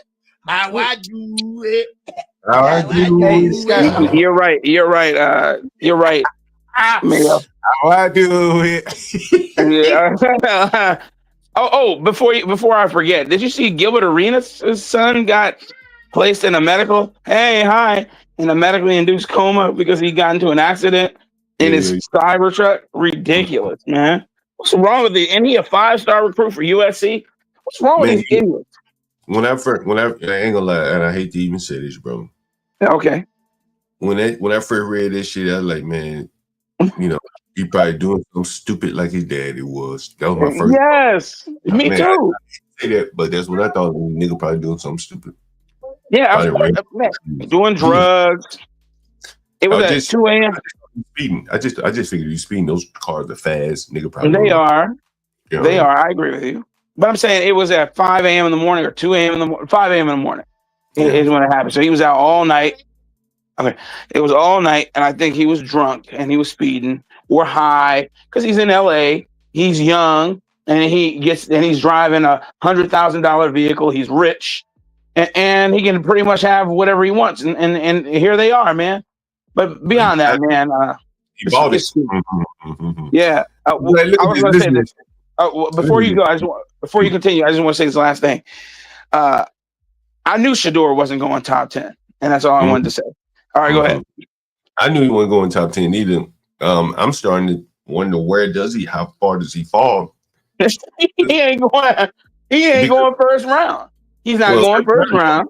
First round is no, over. that's what I'm saying. He's not going first round, second round. He gonna get invited to some camps. Is where he goes. You think he goes undrafted? Yeah. He's gonna get invited to a couple workouts, because his prowess is in limbo. Listen, I don't know what people thought when they saw him playing in Colorado, but when I think as far as amazing quarterbacks go, I didn't see an amazing quarterback. I saw a guy who was put in a position because his father was running the show, put in the best light. When I think of him, I'm not thinking, oh man, this dude is an athletic phenom. Unlike Travis Hunter, or isn't that his name, Travis Hunter? He is an athletic phenom. Hate him or love him, the guy can play both sides of the freaking ball, and is healthy. You know what I'm saying? The dude's healthy. They do their scouting reports on this guy, so they would never let him go number 2 in the first round and then be traded for if he was unhealthy. So they know this guy is the real deal. But here's Shedeur. His father was the man back when he played, and Shedeur, his father's hyping him up, having conversations with GMs and owners, and they couldn't get him drafted in the first round, second round. I'm telling you. You know what's interesting is, I think Travis benefited from being around Deion more than Shedeur did. You're absolutely right, because Travis came from nothing. Well, if you listen to what Deion said, I like to get defensive players from single parent households who are hungry, right? Yeah. But you got to have people from 2-parent households that are hungry too. You still got to have that hunger, right? Well, in that statement, he revealed the crux of his modus operandi, and that is he is a a predator, like all the other people that he excoriates. He's a freaking. And what do I mean by that? I mean that just like everybody else, he has an agenda for all his pomp and circumstance. He has an agenda, and it's his own, and that's fine. Whatever. I'm not beating him up for it. But what I am saying is he wants to pretend like he's holier than thou, like he would never do what the people did to him. But of course he would. Well, he's just being honest. He's just being honest. But that's what I'm saying, John. John, I'm not downing him for what he said. I'm just saying lean into it. Go ahead. I think the bigger thing is, like, you have to be able to see nuance. Well, yes. Two people that are bad for each other could be married, have a son. Absolutely. He may be capable of playing football, but the dysfunction that he's seen makes him, unlikely to be a quarterback. They're just too dysfunctional, right? You think it's because of the dysfunction that Shedeur? I'm sorry. Are we talking about Shedeur? I'm just saying in general, right? But let's say a guy like Shedeur, right? Okay. Deion said he wants a poor person on the defensive side of the ball who's hungry. Okay. Right? On the offensive side of the ball, quarterback, he wants someone from a 2-parent household. But on both sides of the ball, you need somebody that's hungry. What he found on the offensive side of the ball was somebody from a 2-parent household, his son, but he's not hungry. Okay, yeah. He's lost his hunger because he's already rich. You understand? Yeah, exactly. I agree with you. And so, Did you see that white boy who got drafted number 4 pick, overall pick? Not defensive. What was he on the offensive side of the ball? The right tackle, left tackle. I think he was a right tackle. Did you see the tears that flew out of his eyes? And did you see what he said when she said, "How do you feel to go and protect your quarterback with the Patriots?" Did you see what he said? No, He said, this big cornbread fed white boy said, "I'm gonna die protecting him," as tears ran down his eyes. Now, for you and I, all of us who might think that's irrational, I played football from high school to college, and I don't play no more, and I think that's irrational. I'm not about to die for nobody. But this guy, he talked about all the work, man. The tears welled up in his eyes when he got on that stage and realized where he was. And I'm saying that I'm just saying that story to bolster what you're saying the hunger. This white boy who from Louisiana went drafted number 4 in the first round and was hungry and is hungry. And it's like, I'm not wasting this opportunity. Contrasted with Shedeur Sanders. You know what I'm saying? Who is flashy, wearing the chains, driving the Bentleys. Right. He took the hunger out of the boy. And so although he, he may have been hit, there's a high correlation between a quarterback and a 2-parent household. I'll agree with him on that. Yeah. But I also say you got to have that hunger. You got to have that fire in your belly. Agreed. I don't disagree with you whatsoever. You are absolutely right. And so while T says she sees what Dion means, there's some things that Dion, I think, doesn't see. And he allowed it to happen to his own son. He allowed the fire to go out. He sure did. Right. And then, but to your greater point about being hungry, Dion likes to virtue signal and talk about how these coaches and these owners and these GMs do these black boys, pretty much trading them like cattle. And he wanted to do something different. But then Dion's doing exactly what they're doing because that's what he knows. He made the statement, not us, that he wants somebody from a single parent household who's hungry, oodles and noodles, may have been on the, what did he say? May have been on the food background, criminal back, may have been on the food, not food stamps, but had to get school lunch. He said school lunch, free lunch.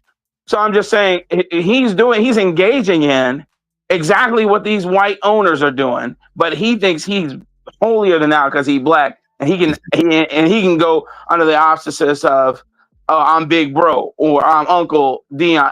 You know what I'm saying? I'm just saying I just see for what it is, and I don't have a problem with it. No, I don't have a problem. Go ahead. I definitely I see where you're going with that now. I think again, that approach I think works well. His approach worked well for Travis Hunter. He really worked well because Travis Hunter didn't grow up privileged. Every little bit he got in the IL, I heard he was giving away money and shit. I saw him last night. I didn't see any big ass chain on his neck. I saw his girlfriend bought him a Rolex. Hell, he could have had a house full of Rolexes. Yeah. And I think that is the difference. It is very interesting that he may have benefited more from Dion than Dion's own son. Dion's son may have been harmed by him. But by the fact that he was able to take Dion in small doses, he may have benefited. It's very, very interesting, this thing here. Let me finish showing you this, bro. Like, all right, go ahead. Look how silly acting these motherfuckers are on there. And when you look how silly acting this motherfucker is just going gaga goo goo over a damn OnlyFans model, you can envision him getting caught up in a honeypot. Listen to this black. And just like he's a little bit older than both of us, but just listen to how he's talking. He's 54 years old, I think. Listen. Ocho? Sky Bree? Who that is, Coach? Yeah. How I do it. How I do Hey, Sky, it. I mean, who is that? Who is that? Help me out. You know what I'm saying? She little something. She might be famous for vertical activity that she good at. Oh, she a hooper? Oh yeah. Who she play for? Who she play for? Who she play for? She got her own little thing, Huh? Man, y'all need to stop, man. Y'all need to stop. Y'all be on that bull jive, man. Hold on. Who she play for? Who she play for? Back in the day, she could have been on my team. She played for on her back. You know who Sky Bree is, Ocho? Sky Bree? Who that is? Man, can you imagine talking like that at 54 years old, bro? It's a damn field, man. That's cool. How we do it? How we do it? Man, I just looked up that guy you mentioned. I was hoping I could find a video of him. But I'm going to read a little bit of something from that guy you just mentioned. What's his name? Mason Graham. I think that's his name. Here's an article from Pro Football Network. I'll get right into it. Let me zoom in down here. And here's something about, and this is the guy that was drafted. What was he drafted? 3rd or 4th overall? Blacks. What was he drafted? 3rd, 4th overall? I can't remember exactly. But either way it goes, here's the guy right here that Blacks was referring to. Pretty interesting background. You'll start to see some of these same things kind of occur, particularly these Midwestern people. Well, Midwestern colleges tend to get some kids like Michigan that come from a fairly decent background that still allow their children to play football, right? And so, born in 2003. He showcases strong talent on the field right from his high school years, and his parents were ready to support his dreams to play football professionally. His father, Alan Graham, is a graduate of Azusa Pacific University and has experience as a regional sales manager at Waste Quip. With a degree in business, he has a good educational background to support his son. He was doing, what the work Mason was doing as a 4-year-old on the soccer field, it was Allen who took the advice of others to make sure he could thrive on the football field. He wasn't shying away from contact, so some people recommended, oh man, he'd be a great football player. From there, the Graham family was ready to support his dreams, and today he seemed like a lot to be an NFL star. The father also revealed the mentality his son played with on the field. Don't get me wrong, he liked the attention. He liked that people noticed him or that he was doing good at something. He was not posting stuff on social media. He wasn't a look at me guy. He just wanted to be one of the guys, always to be part of the team. He did not want to be singled out. That's a teammate right there. That's somebody you want on your team right there. That's why he was drafted so high. On the other hand, not a lot is known about his mother. During his soccer to football transition, she has fond memories of his work on the field. He was plowing people over and knocking the air out of them. Who are we talking about? Who are we talking about? We're talking about the offensive lineman that was drafted out of Michigan, Mason Graham. Oh man, that's a horse right there. Yes, he was number. What was he? He was number 5 or 6. Yeah, he was up there very high. But it hasn't been just about helping him choose a sport. That was virtually a guarantee in their household, the father confessed. In our household, you're not just going to sit at home. You got to be doing something. So make sure you're doing what you like. That's very interesting. I imagine that if Shedeur had his druthers, he would be pursuing his rap career. But his father probably pressured him to play. Well, he has a rap career. You do know that, right? Yes, I do. As much as that's worth. Yes, I do. Well, that's what he has, right? And, there were other people that said, he probably is not mentally cut out to be a football player. I don't know if you've ever heard that before. I have, just like his older brother wasn't mentally cut out nor did he have the size to play And I want you to football. look at this. I mean, just look at this, man. Like, man, this was a failure of Dion's father to son responsibility, bro. You're his coach. And listen to what they say about him.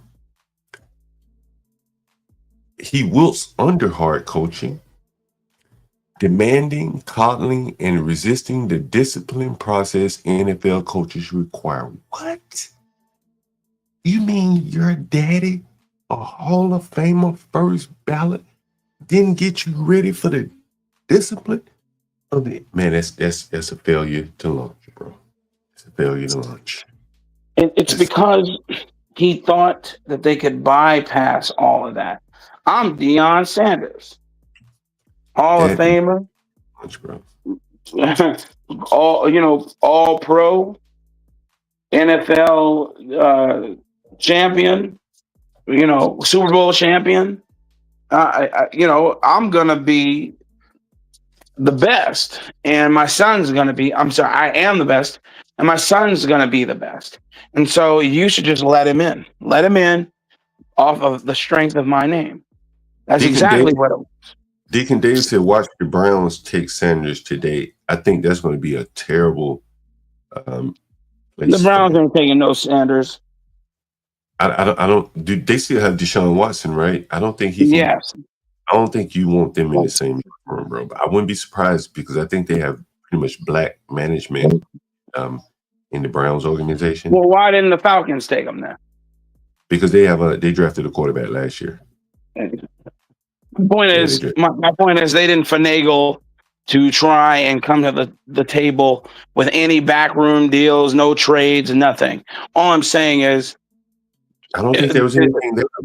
I don't think they could finagle anything because I think he was toxic, bro. Well, that's my point. I'm saying nobody wants him. That's my point. There's no angle here. It would have already revealed itself. And then I think somebody will take him. Don't get me wrong. I believe somebody is gonna take him because of his name. But if they would have wanted him, he would have been taken and snapped up now. I think the propaganda led many people to believe that he was really better than he really was. I don't think he's that good. I think he's average. But people, your sentiments are mine. I think he's just an average guy. That's it. And I think, just like in many of these cases, the media paints him as he's, a great player or whatever. And then when the shit hits the fan, when the results come out, he's not that great of a player. And you end up saying, damn, like, but the media say he was good. But the people who get paid to, pay him, they see the real and they don't buy into the propaganda. And I think for many people, they bought into the propaganda. I mean, this guy's jersey is retired at Colorado. He barely had, I don't even know if he had a winning record. And that is like the level of propaganda that is surrounding Shedeur, that it can't be healthy for him. As a young man, that's a tough dose of reality to accept on a public stage like this. The only one closest to this was Aaron Rodgers, but Aaron Rodgers was able to back it up on the field. Do you remember when Aaron Rodgers sat there and got drafted late first round? Oh yeah, absolutely. And remember, same thing with everybody's favorite Patriots quarterback. Oh yeah, Tom Brady. Well, I don't know if he was meant to go in the first round though. My point is that all these guys who ended up being great were either undrafted or drafted very low. And I'm saying those guys had the grit that you have to earn that grit. Shedeur hasn't earned any grit. Where I'm just saying, man, like I said, I'm not going to say that the boy can't play the game. Of course he can play the game. But I'm saying when we're talking about going to a level where you had to play with grown men, do you think he's ready for that? I don't think so. I don't think he has it above his shoulders. Honestly, let me show you something, Blacks. This is very interesting, man. I don't know if you saw this. I've been on this for a long time. You probably heard me talk about this early on when we started the stream here. And again, it's not to criticize black quarterbacks. I just noticed a pattern. And for those of you that don't want to see it, okay, look away. But you can't help but notice this. A complete list of black QBs drafted in the first round, blacks. I want you to look at the absolute failure here, bro. I mean, like absolute fucking failure, bro. This is the most recent guy, so we won't focus on him. I don't think Caleb Williams is going to be good. So this is the first one. This is Caleb Williams from last year, first pick in the draft, right? First pick. He wears fingernail polish. He cries to his mama in her bosom. It's first pick in the draft, bro. Right? It's the fucking first pick in the draft, bro. Like, can you imagine this 30 years ago? A motherfucker that jumped up in the stand and crying in his mama's bosom. You can't imagine it 10 years ago. Right? He'd be this boy here, like he shouldn't even be in the NFL, man. No, not at all. That crying in his mama's bosom after a loss should have disqualified any team taking him. He can't deal with the stresses of playing football, bro. I'm telling you now, too weak mentally, right? He's gonna be a failure. I'm telling you now. Like the NFL, like they'll never let him live this down. They're gonna see him as weak. They're gonna give him their all every play. And that's the last first pick in the draft. That was just last year, I think, or the year before last. Jaden Daniels, I give him credit. He seemed like he's going to be good. But he wasn't chose. Well, he was chosen number 2. And we don't know about him. This guy's already flamed out. He's already flamed out. His girlfriend started dating a basketball player, and I think he lost his fucking mind. So he's out. wait. Oh, he lost his mind. Who is this? That's the quarterback for the Carolina Panthers. He lost his mind. The one that everybody thought was God. I remember last year, everybody on this channel was praising this boy's name. So he crashed out. He lost his mind. We don't know about him, so I'm just gonna say he's gonna be middle of the road. But he is a defensive coach, so he's gonna have to overcome all of that. I think having a defensive coach is gonna be but I think he's better than most of the other ones, right? This guy here is flame out. Right? He crashed out. I don't think this boy is gonna be any good. He's not black. He's not good. I don't think he's gonna be good. This guy killed himself. I think he committed suicide. Just imagine. Can you imagine a quarterback getting killed or dying in the fashion that this boy did? Like, how did he die? Oh yeah, that's right. He killed himself because he thought his career was over for that DUI, right? Mm-hmm. He's an idiot for that, and and it's really sad that his family didn't teach him better. Since you mentioned his family, that's interesting that you mentioned. Yeah, go ahead. I was going to say Justin Fields. I'm surprised. I'm surprised Justin Fields made it as far as he did, because he's another one who was coddled and was college jumping because he felt like he wasn't getting enough play. I remember when he was in high school in Georgia, and his dad, they ended up going with the Georgia Bulldogs. He didn't end up getting what he wanted. You don't remember when he was on that show QB1? No. Who? On Netflix. He went on. Huh? No, I don't remember that. Can you hear me, Black? It looked like a lost connection. My bad, man. I said when he was so back in this had to be like 2016, 17, somewhere around there. He was he was featured in that TV show, the very first airing of the show QB1. And after that, I didn't really pay attention to his career. I didn't expect him to get drafted into the NFL. Well, let me show you this. You mentioned the draft. I want to show you this. I remember this. This happened here in DC. You're gonna see some things that yeah. Behind the scene with Dwayne Haskins, this is his birthday party or something. Let me see. Is his draft party or something like that? I think they have music. I gotta get my choirs. Come on, my alto. Come on. Happy birthday to you. Happy It's Dwayne Haskins' daddy. I think right when he got drafted. My God. That's Stevie Wonder. As a tribute to Dr. I think they got some music. Martin Luther King.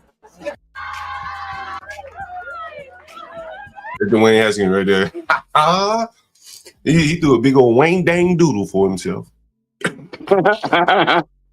You see how they always pay homage to their Lord and Savior Martin Luther King, the deity, the God, little G, Martin Luther King.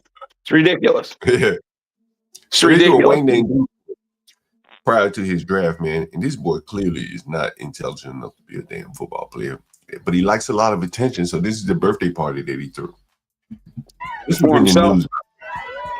This was in the news in DC, by the way, when he threw this party. Hey, who's that quarterback? Who's that black quarterback from Miami? Tomorrow, so God can come. Go ahead, what you say? Who's that black quarterback from Miami for Florida? The Florida Gators. He got drafted high into the college. Remember, into college.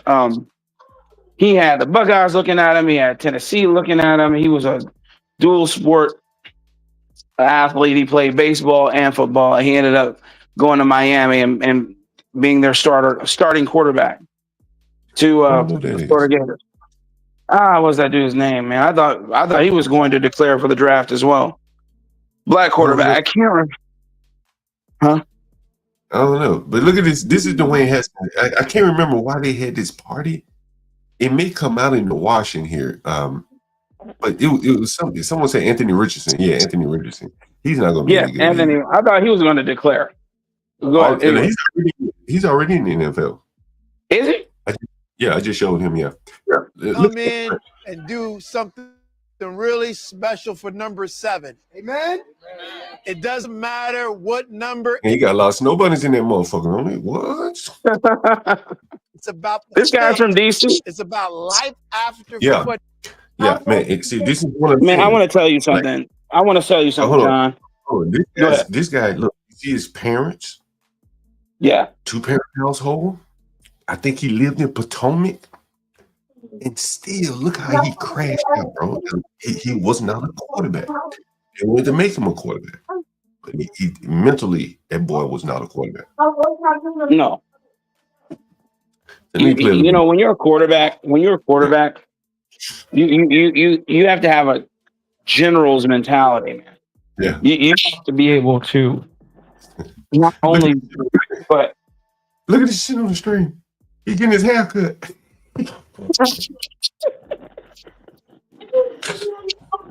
I want to tell you something, John. And this has just been my experience in the military and beyond with dealing with DC dudes. DC dudes, Baltimore dudes, Maryland dudes. I know everybody. I know they're all 3 different cities, but they're close enough. They some weak-minded dudes, man. I'm so serious, man. I've dealt with them across the world, you know, in different duty stations that I've served in, different combat zones I've served. They some weak-minded dudes. I've never met guys who are more weak-minded than guys from the DMV. Man, listen to this shit right here, bro. Like, this is Dwayne Haskins, bro. I'm gonna go back to that video. Look at this. This is a video, I guess. I will rise with you. In my freshest J's, I see I got a hope. I know you have work with Shannon. This is Dwayne Haskins. they love rap music, man. I think they rather make rap music than quarterback. Of course. Because it's about the fame, John. They don't care about. They don't want adversity. Look at this. Look at this shit, Blake. I can't remember what happened at this boy's draft party. Let me see what happened. What's that guy's name? Taquan? I have somewhere to call home. Yeah, that'd be nice. I know that's right. Yeah. We live in bouncing around a lot. Man, cut. Okay.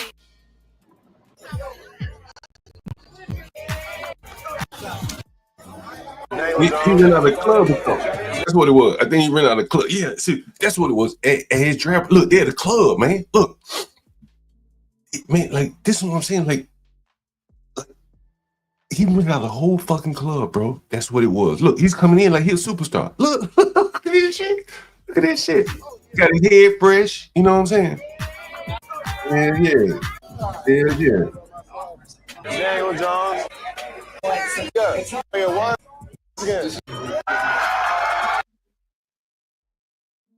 And he laid it down on the side of the motherfucking road. Well, you know, to play football at that level, you have to have mental tenacity that is on par with someone who is ready to go to war. And a lot of these guys aren't, man. They're not ready for that.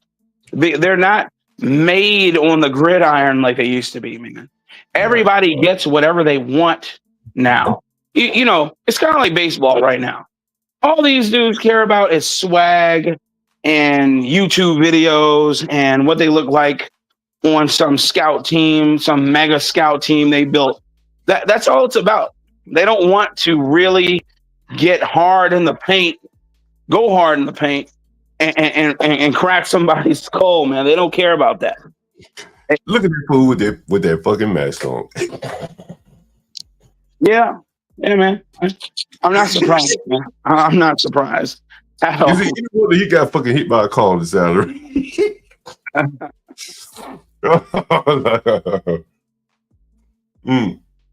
It's no wonder he got hit by a car on the salary. He just couldn't make it.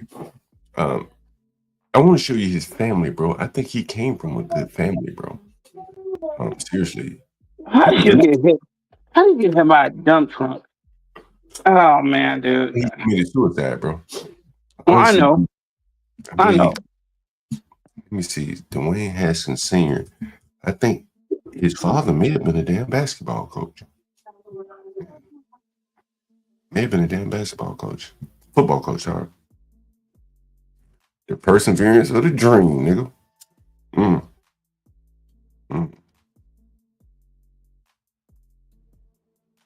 Look, got a little throwing session.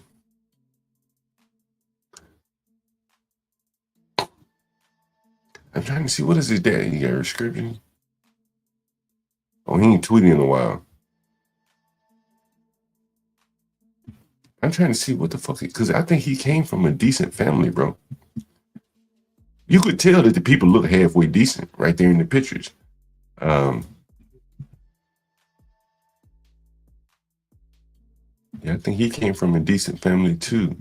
Oh, he sued over a documentary. 70 party. Okay, damn. Here's his daddy throwing a birthday party. We like to party. Shit. Yeah, music. Anyway, they back to partying again. Okay, boy gone, but they back to partying. Family of NFL quarterback honors Dwayne. Family, friends, and loved ones gathered today in New Jersey. That's right. Haskins died earlier this month when a dump truck hit him as he crossed a Florida highway. Today's service is one of several being held to honor the former Washington Commanders quarterback. His father, Dwayne Haskins Sr., said he always knew Haskins had a gift. You never played quarterback before? Daddy, I won't play quarterback. I believed in the gift God has given him. I wanted to put him in a place where other men can cultivate the gift.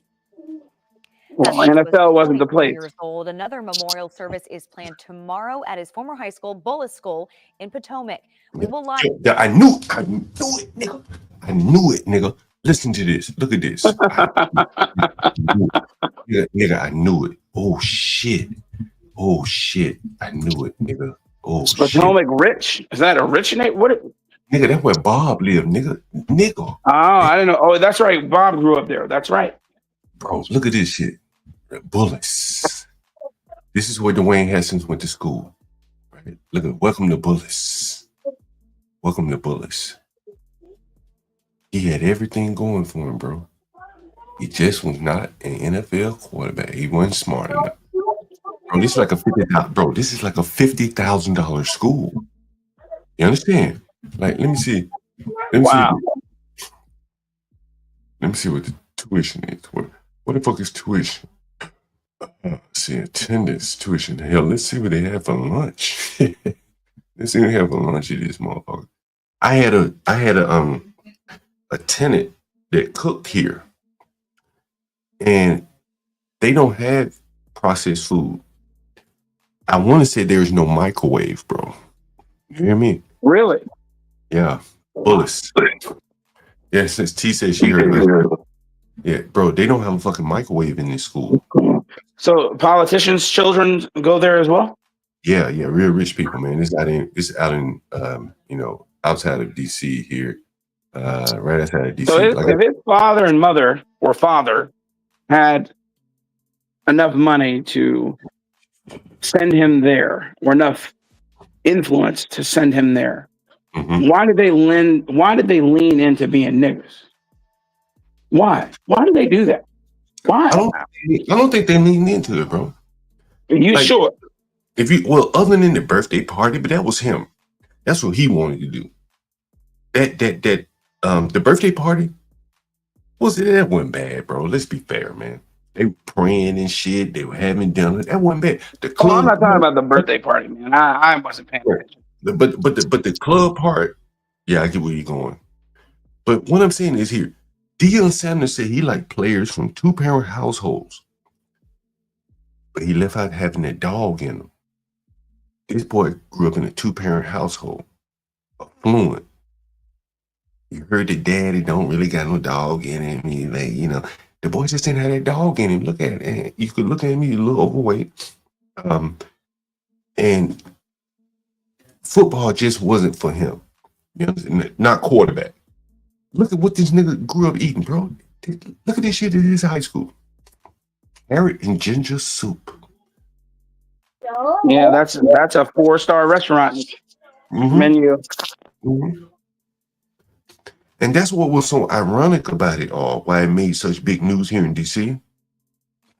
Because this is an upper income family, bro. I'm telling you, this school is $50,000. But he tried to fit a square peg in a round hole. He was not a quarterback. Maybe he'd been a good defensive end. But that pressure of being a quarterback, bro, and flaming out publicly.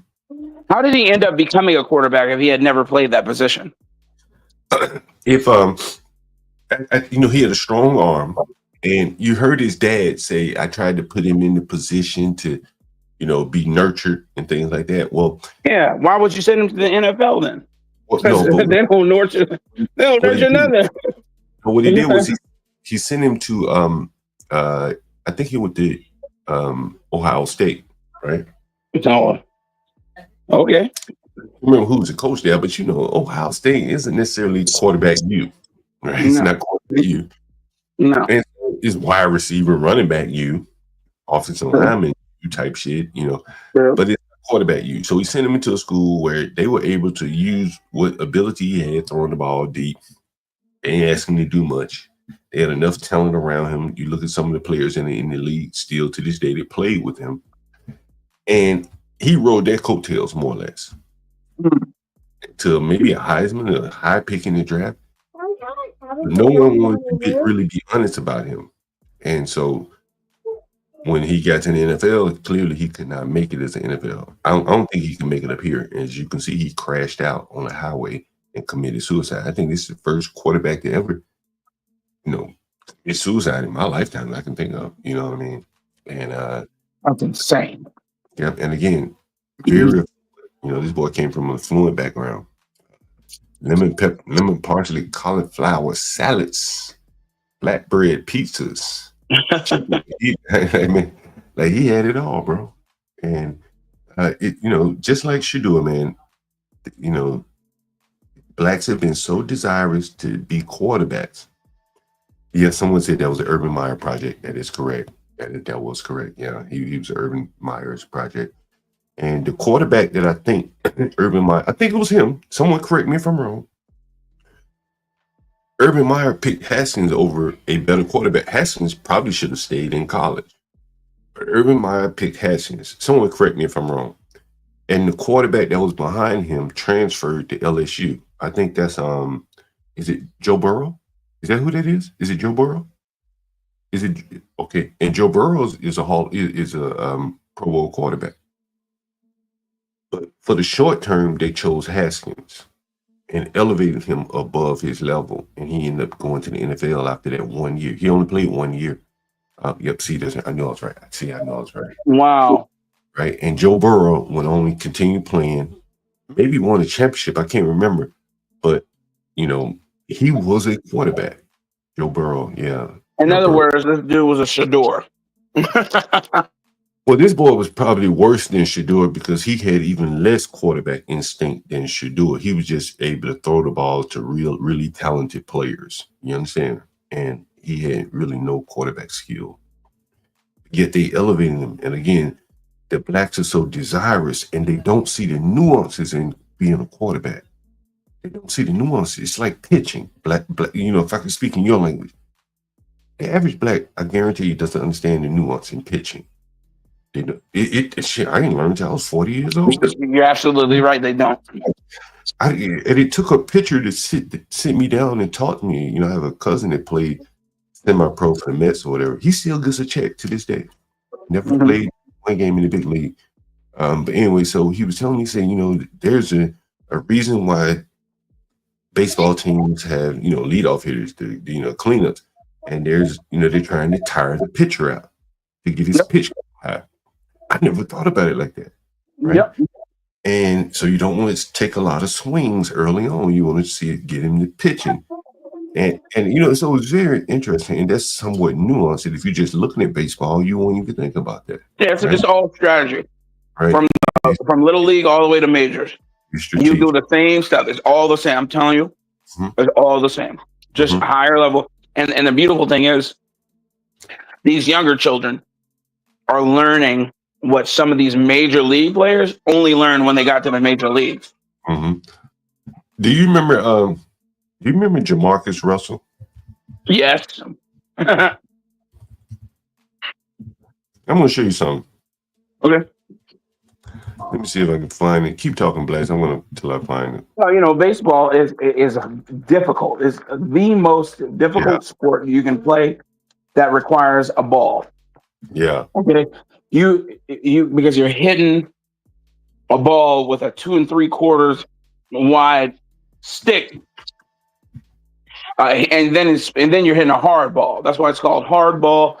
You can't, and you can do everything perfectly. You can hit the ball perfectly, and you still probably will not yield any dividends from the play you made, because you got guys that are just as good as you who are in the gaps catching the balls that you lay down. It doesn't matter. So you have to be it's not athleticism that carries you over in that game.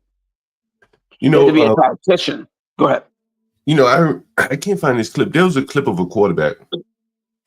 He threw a ball from his knee, and he thought that was somehow important. Oh yeah. And I'm like, does it really matter how far you can throw a ball from your knees? They're not going to let you do that in the NFL. Nope. Right? You'd be down. And I remember Jim Harbaugh telling Colin Kaepernick years ago, you need to stop lifting so much weights and get in the film room. I was a 49er fan. I remember that. True words were never spoken. Go ahead. And Kaepernick was all about, Instagram and his shit being cut. But when you throw the football or like pitching, you don't need to be cut, the way, say, a defensive end would be. Because there's that limberness, the flexibility throwing the ball, right? And so Harbaugh's trying to tell him, yo, bro, get out of the weight room with the defensive ends and get in the film room. That's where I need you to be. And later on, when they started giving the players tablets, I'm gonna see if I can find the article. They were giving the players tablets, and I think they realized that Kaepernick was not studying, right? Because they can tell from the statistics that he wasn't studying his film, in the book. They could tell from the usage of the tablet that he wasn't studying. And I think because they can track it. Right. They can see how many times he watched the video, how many seconds he watched that video, and all this kind of thing. And let me see if I can find an article about that. And so I think that those are the type of things that really affect him. And it's the nuance that Dion. Yeah, those are the intangibles. Right. You can teach it, yes, but then you have, after teaching it, you have to have the desire. You have to have the desire to want to do it. Because like you're saying, man, a quarterback who's not in the film room, or who's not watching tape, or who's not on his tablet watching his, looking for the gaps in the defense, looking for gaps in his offense, how he can shore those up. These days or ever, it's not going to be a good or very productive quarterback. Just not gonna. I remember RG3 saying something like this. He said, "Man, I just got to make a play." He was so frustrated playing within the system that he was like, "I just got to make a play. I got to stop thinking and just make a play." And I took that as, this shit ain't intuitive to you, bro. No. Not intuitive to you. No. While Tom Brady is going off instinct, it's like muscle memory for him. Yes, but think about how he worked to do that, and then actually listen to his coaches. I know some of what these players say is folklore, the ones who are really good. But one thing you can't take away from guys who are on paper good and have proven their worth is their work ethic, man. Any game they play or any sport they play, whatever, they are good because they put in all the work. Period. I'm looking at some of the other black quarterbacks that have been picked higher. Here's Deshaun Watson. We all know what happened to him. Jameis Winston was picked first overall. We know what happened to him. Yep. Teddy Bridgewater, he wasn't picked very high. He's just doing all right. But you know why they pick these guys? They pick them because it looks good. Yeah, I think it's so good to pick a big black dude who can throw the ball. And so then go ahead. RG3 was picked second overall, bro. He was a bust. Look at A all complete these bust. The definition of bust. When you say Cam Newton was, to me, Cam Newton was a bust. Yes, Cam Newton was a bust. He couldn't keep it in his pants, couldn't keep it in his head. Like he's crazy. The guy is a complete bust. Big old dude. How big is he? 6'5"? I think he's a bust. Yeah, he was a bust. Yes. People would say he got to the Super Bowl, but what does that mean? That doesn't mean. Listen. How many seasons did he play? 8, 9, 8. He probably played double digits. He probably played at least 10, right? I would imagine. Maybe. And then he retired. He's never coming back.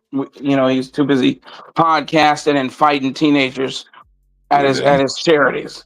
But making it to the Super Bowl one time because you had the money and the marketing behind you and a team. I don't know who was he throwing to at the time. I can't remember who his wideouts were. I think he had a good tight end, Steve Smith. I don't remember the other wide receiver. I think he had a decent team. Decent team all Okay. around. Very good Decent defense. team, and so that was the preamble. Okay, well, I'm thinking, oh man, he made it that year. This is just a precursor for things to come. This guy's gonna be great. After Does anyone remember that video I played of Cam Newton a couple weeks back? Anyone remember that video? No, I definitely wasn't here for that. So Cam Newton was asked, would you rather win a Super Bowl or have individual accolades? He said individual accolades. Right? He said individual accolades. And then fuck a Super Bowl. Yeah. I'd rather be in the Hall of Fame. Just and so when you think about his most signature play was what? In the Super Bowl, he refusing to dive for the ball. Remember that? The fumble? Yeah. Yeah. So again, these are not team-minded people. No. They're very selfish. So of course and you can be selfish in the NFL. There's a position for you, but it's not quarterback. No. And if you dress up like Cam Newton or wear big gold chains like and big slave hats. And I covered this, but did you hear what Tom Brady said to Shedeur? Yeah, what did he say? He said, what did he say? But what's most interesting about it, Blacks, is that Dion was trying to talk to his son through Tom Brady. Uh-huh. There were 3 of them there, and his son had bought a Rolls Royce Cullinan or something. And so he had already made it. Right. And so Dion said to him, Tom, does he need a Cullinan or whatever? And Tom said, you need to get your ass in the film room. Dion Shedeur said, but you got one, or something to that effect. He said Tom has one, but he doesn't recognize it. And Tom, I think, told him I didn't get mine until I was 30 years old or whatever. You got one right now. We are destiny, man. Yeah. This man, how many Super Bowl rings does he have? That's all right. Good. And the Raiders are, Tom Brady's affiliated with the Raiders. I don't know if you knew that. No, I did not know that. I think he's part owner of the Raiders. And so Dion tried to get his son aligned with Tom Brady, to teach him how to be a quarterback. That's smart. Use your connections. But at the same time, Tom Brady would have seen what type of person Dion's son was or is. This bridge. Right. And it gave him some inside information, and so as not to draft Shedeur. Right? Yeah, that's what I'm saying. He burned his bridge. Right. They may still be friends, but he can't be on my team. Right? Exactly. But that's my point. But why would you ever say that to a decision maker like that? Certain things you just gotta know. And why would he ever do that, man? My God, man, foolishness. You know what I'm saying, John? Think about this, John. You own buildings. Yeah. And if you were looking, I don't know, you're making some deal and you were looking to fill every one of them right now. Somebody came to you and said, hey, look, man, we can fill every one of these buildings right now. And you said something to the effect of, well, I already got them filled. Yeah. Why would you have been prudent to say something like that when there's somebody who was offering you a line of business? Yeah, no, you would not, right? You know what I'm saying? And so, that makes no sense. Yeah, Tom Brady to him would be like Donald Trump offering me advice. Yes. We might even question what the fuck you're saying, bro. Like, proof is in the pudding with you. And the same thing. You're talking to a guy who I forgot how many he has at least 6 Super Bowl rings. Okay, and you're talking to a guy who knows what sacrifice is.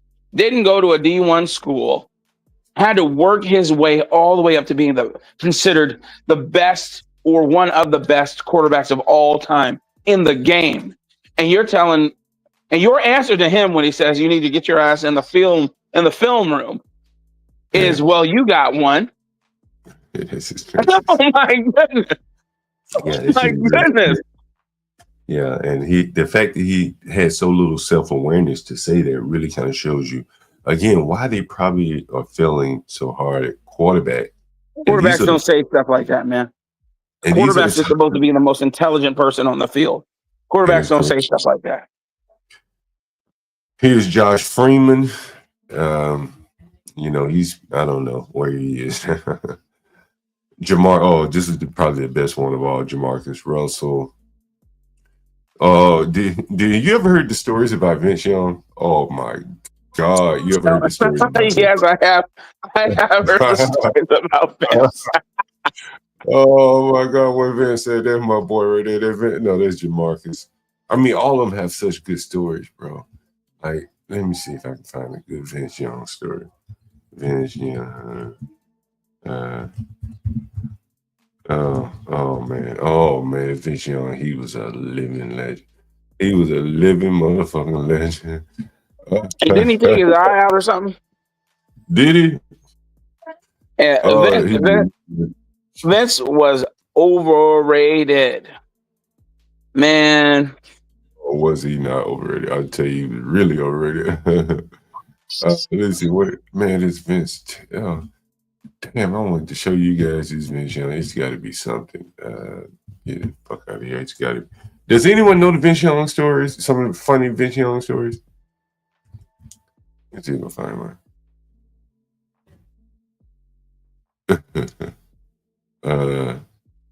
Let's see, Vince Young. Anyway, Vince Young used to go to like TGI Fridays and shit. And he was so country, you know, he ain't know shit.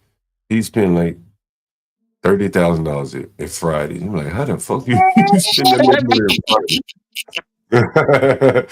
Anyone ever heard it before? Vince Young used to spend like $30,000 at Fridays.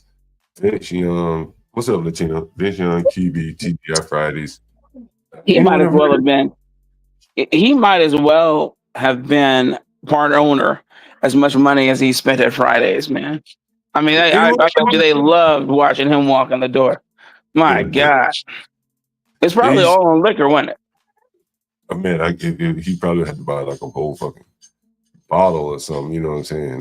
You know, bottles, you know what I mean? But yeah, he used for the whole people, the whole staff. He used to go to TGI every Friday, and they say he just bought a motherfucker. Oh man, Jason Campbell, I always liked him though, bro. Byron Leftwich, man, bomb. Mike Vick, well, you know what's going on with him. Hey, do you ever remember? Does anyone remember the story about the Michael Vick and the NAACP? I think it was NAACP. Let's see. What about the NAACP? Let me see. Mike Vick, Atlanta. It was one of those civil rights leaders. Basically, he was saying that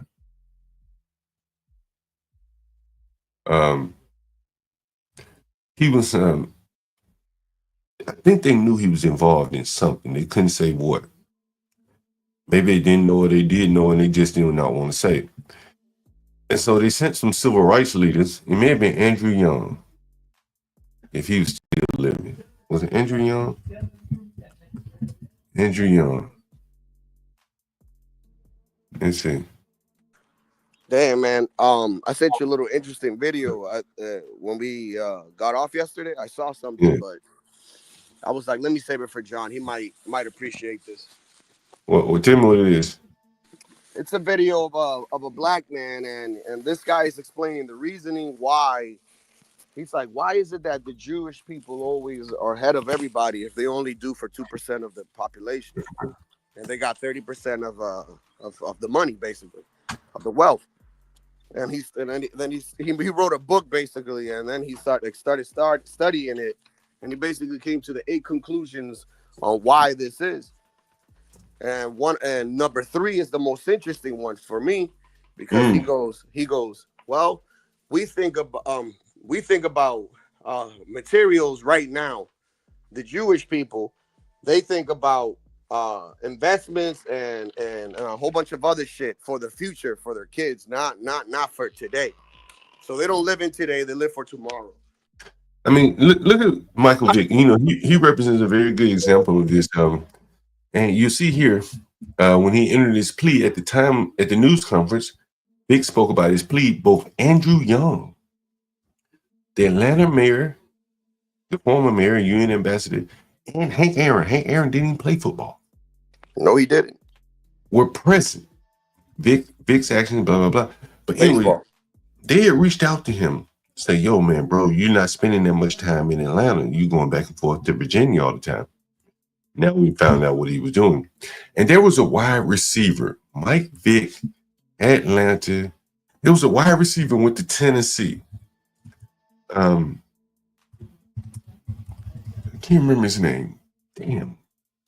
He signed a big deal. It was like $35 million. Does anyone remember who I'm talking about? Mike Vick, $35 million deal. It was a wide receiver at the time. And that guy was complaining about Michael Vick. That Michael Vick was not like putting in the effort. Damn, Yeah, Michael Vick was always the problem ever since he came into the league, bro. Let's be honest. Let me see who were his wide receivers. And what's interesting to me yesterday is the team that picked what's his face? Trevor Hunter. Who's Trevor Hunter? The receiver / corner, right? Travis Hunter.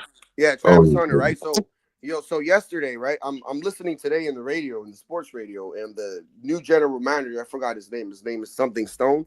Well, this guy has the stones because he traded up and got what he thought that was worth, the trade. And he went on and said, this man is a dual threat. He could be a receiver and he could be a corner. And it's like, and it got me thinking, it's like, look, they moved up to get this man. Nobody moved up to get Sanders. They didn't even get him where he was. I'm trying to see what that receiver's name was. Because he had some real serious criticism of that's when he was with Philadelphia. He had some real serious criticism, if you read into what he was saying. Because he felt like, Vic, he had signed a big deal. Damn, I wish I could remember this guy's name. He signed a big deal and he felt like he wasn't able to, do well because, Vic didn't put in the effort there. Damn, I wish I could find his name. Anyway, he was a wide receiver from Tennessee. I do remember that part. In Tennessee? Yeah, he was a wide receiver. Huh? Julio Jones? Tennessee. Julio Jones with Alabama.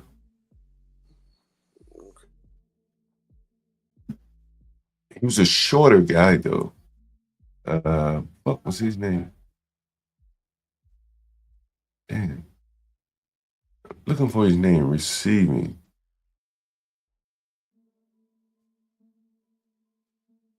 Shit, I can't remember his name. Either way it It's goes. nice out today. Yeah. He used to say Mike V used to throw his playbook in the back seat. Was unfortunate. Because he took him going to jail for him to take the rest of his career seriously. Yeah, Michael Vick. But yeah, man, what do you think is behind all these failed black quarterbacks, Latino? Look at this. Would you say McNabb is a bust? Donovan McNabb. That's a hard one. I gotta remember that far back, but I do. I could give him a good 5 seasons, dude. And that's more than a lot of quarterbacks in the NFL, bro. Just saying. Now it wasn't Roddy White. It was another wide receiver. He can't. He signed. They signed him from. I think he was in Tennessee or somewhere, but he played in Tennessee as well. But they signed him from somebody as a free agent, and he complained about Vic. I can't fucking remember. I was even Donovan McNabb was just average, But for number one, for the second overall pick, bro, like we need at least one superstar, one Super Bowl winner out of this. Achilles Smith. Oh my God. Remember him? Jeez Louise. You remember him? Anyone remember this guy? Achilles Smith? Jeez. Achilles He went to Smith. Cincinnati. Sounds familiar. Yeah. He played at like Oregon. Oh my God, Dante Culpepper. Dante Culpepper. Yeah, Dante Culpepper. Didn't he get killed? No, Steve McNair got killed. Yeah. McNabb. Okay. Confused. McNair. Not McNabb, McNair. McNair. I mean, Over some you chick, might, right? you Was might it over want some to chick? yeah, like, can we say he was a bust, bro? Like McNair? to go out, to go out the way he did, his life was a bust. He shouldn't have died like this. He should not have died like this. Yeah, over a mistress who His went 2 seasons, like they were legit, bro. Like, come on, man. Like that team wasn't supposed to go But nowhere. I guess what I'm saying is, first off, I watched him a lot. I thought he was limited. They called him Air McNair, but he threw most of his passes to tight ends. He couldn't elevate any of his wide receivers. That's why they kept cycling through. And I think he's just limited. He wasn't bad. He wasn't great. But I think the way he went out, quarterbacks don't go out like this, bro. Quarterbacks don't go out like this. Quarterbacks yeah, didn't go out like that. That's what I'm saying. He should be able to have better operation skills and etc. Man. Like it's like the same thing I told you about baseball, John. Like most of the people that get in trouble in baseball are not pitchers. Everybody else. Right, like this is ridiculous right here, like going out like this. And so that's why I say he's a bust, bro. Like to end up like this, no, you fucked up, right? And and he's just an average player, but I think his afterlife, and he died so young after leaving the league. He wasn't even 45 years old, was he? I think he wasn't even 32. Andre Ware, damn, he was 7th overall. Bill Williams. Jesus Christ. It's not so great of a list there. Why do you think so many of them have been busts? Latino. I don't know, man. I think the league is saturated, bro. They just add a lot of people and hope that one of them stick, dude. Like that's my thing, because most people year time in the NFL is no more than 3 to 4 years, dude. You gotta like show out. You gotta be promising. You gotta be better than most in order for you to have a position, dude.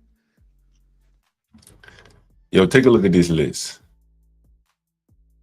It's just top quarterbacks who went number 1 overall. Terry Bradshaw, Peyton Manning, Elway, Aikman, and Andrew Luck. Eli. You got some Hall of Famers in here, bro. Plunkett, Matthew Stafford, Bledsoe, Vic, Cam Newton, and Benny Testaverde. Carson Palmer was a talent. I don't know how well they did. Alex Smith. All I know is that the radio station down here, bro, they were eating up Shedeur, bro. They were talking about his dad, saying that it's his dad's fault, a whole bunch of shit. Oh, it was wild this morning. As I was saying, MLB, I don't think McNair was that good, bro. I think he was average. But I don't think he was like, I don't think he was worthy of being picked that high. You can find a lot of quarterbacks who did what he did. And hence, you get the results. Bro, everybody here is talking about the Ohio quarterback. Here in Massachusetts, like they saying like that was the best pick over Cam Ward. And I'm like, I disagree. Yeah, Carson Palmer was on the wrong team. Didn't he go to Arizona or something? He played well in Arizona. Bengals, wasn't it? And then he went to the Raiders for a bit. I thought he went to Arizona too, but okay. Yeah, it was the Bengals. And then Because who was it that took his position? I believe it was Joe Burrow, I think. Oh, really? Because they got rid of him and he went to what was it? I think it was the Raiders for a bit. Wow, look at this. Before they took Joe Cool, I mean, there was somebody else there before Joe Cool, and then Joe Cool came. Look at this shit. Shedeur families brutally crushed on social media. Damn. Yeah, I mean, like, this really show you how bad. Yeah, I mean, you know, they're so in your face that now people hate you, man. It's better to just, you know, not not get all that attention. Like, seriously, man, like get drafted first, bro, and then talk shit. Wow, I mean, he's getting savage. He was getting savage last night.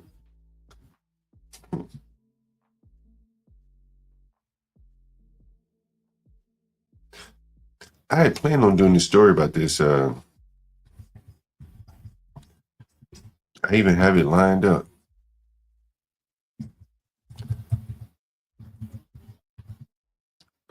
Let me see if I have it here. Where is it? Man, I got like 3 monitors, about 50 fucking tabs. I know where it is. Check this out, Latino. Check this out, Blacks. Give me 1 second. Let me pull it up. Yeah, check this out.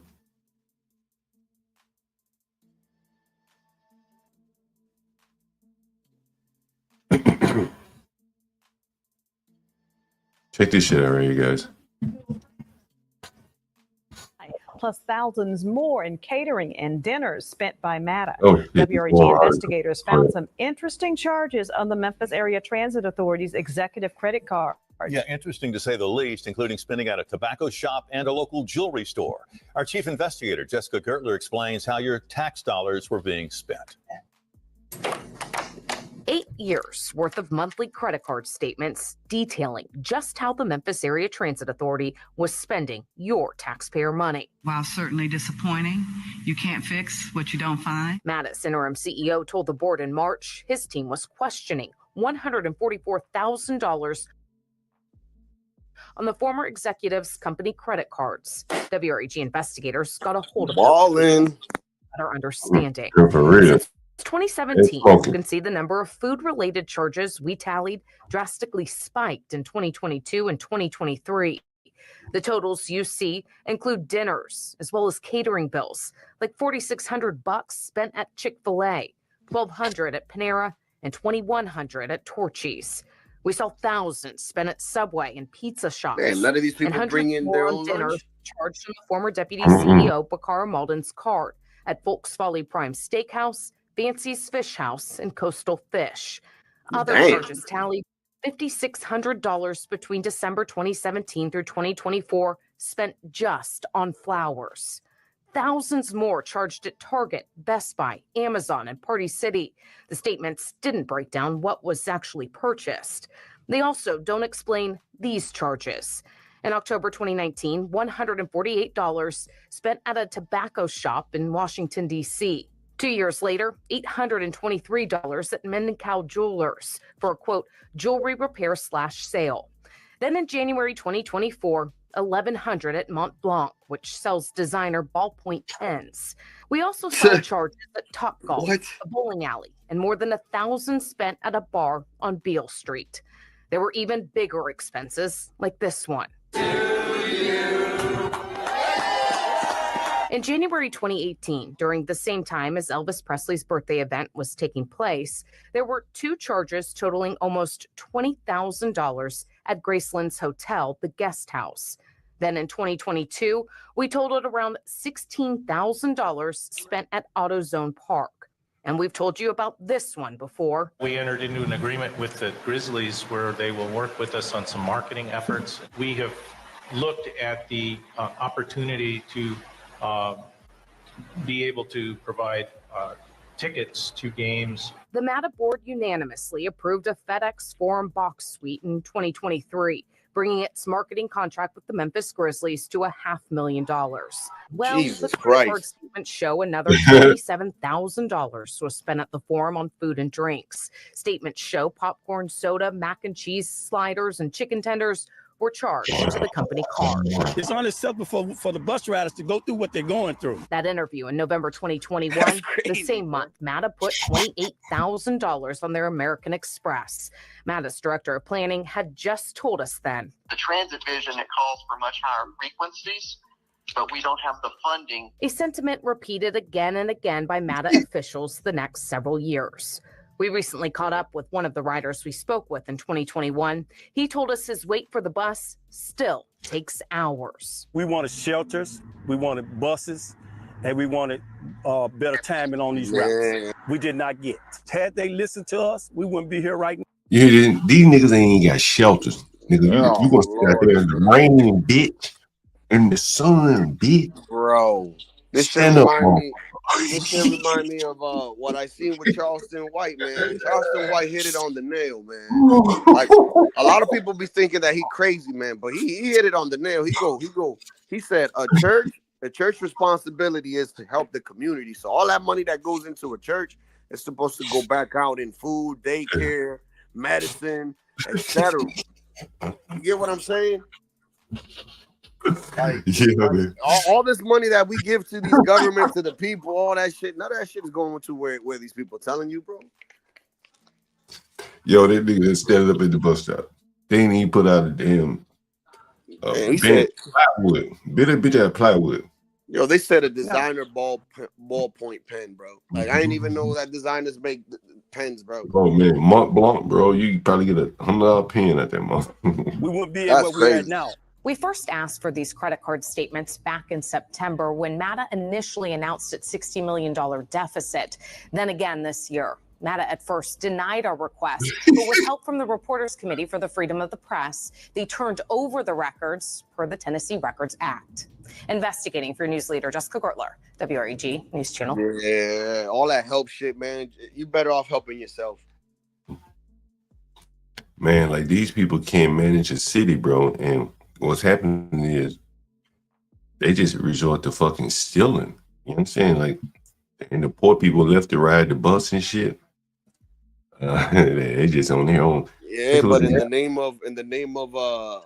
of justice and all this bullshit warrior crap and help and all this, but it's all BS, John. It's all BS. Man, you ever heard this? You probably had children. The fruit stamp man, the fruit stamp man, the fruit stamp man. You know what I'm talking about? You know what I'm talking about? Yeah. Hey, in Memphis, they killing the watermelon. They killing the fruit stamp man area. Teenager charged in the killing of a man affectionately known as Memphis's Watermelon Man. Today, Crime Stoppers raised its reward to $5,000. Oh, not the melon man.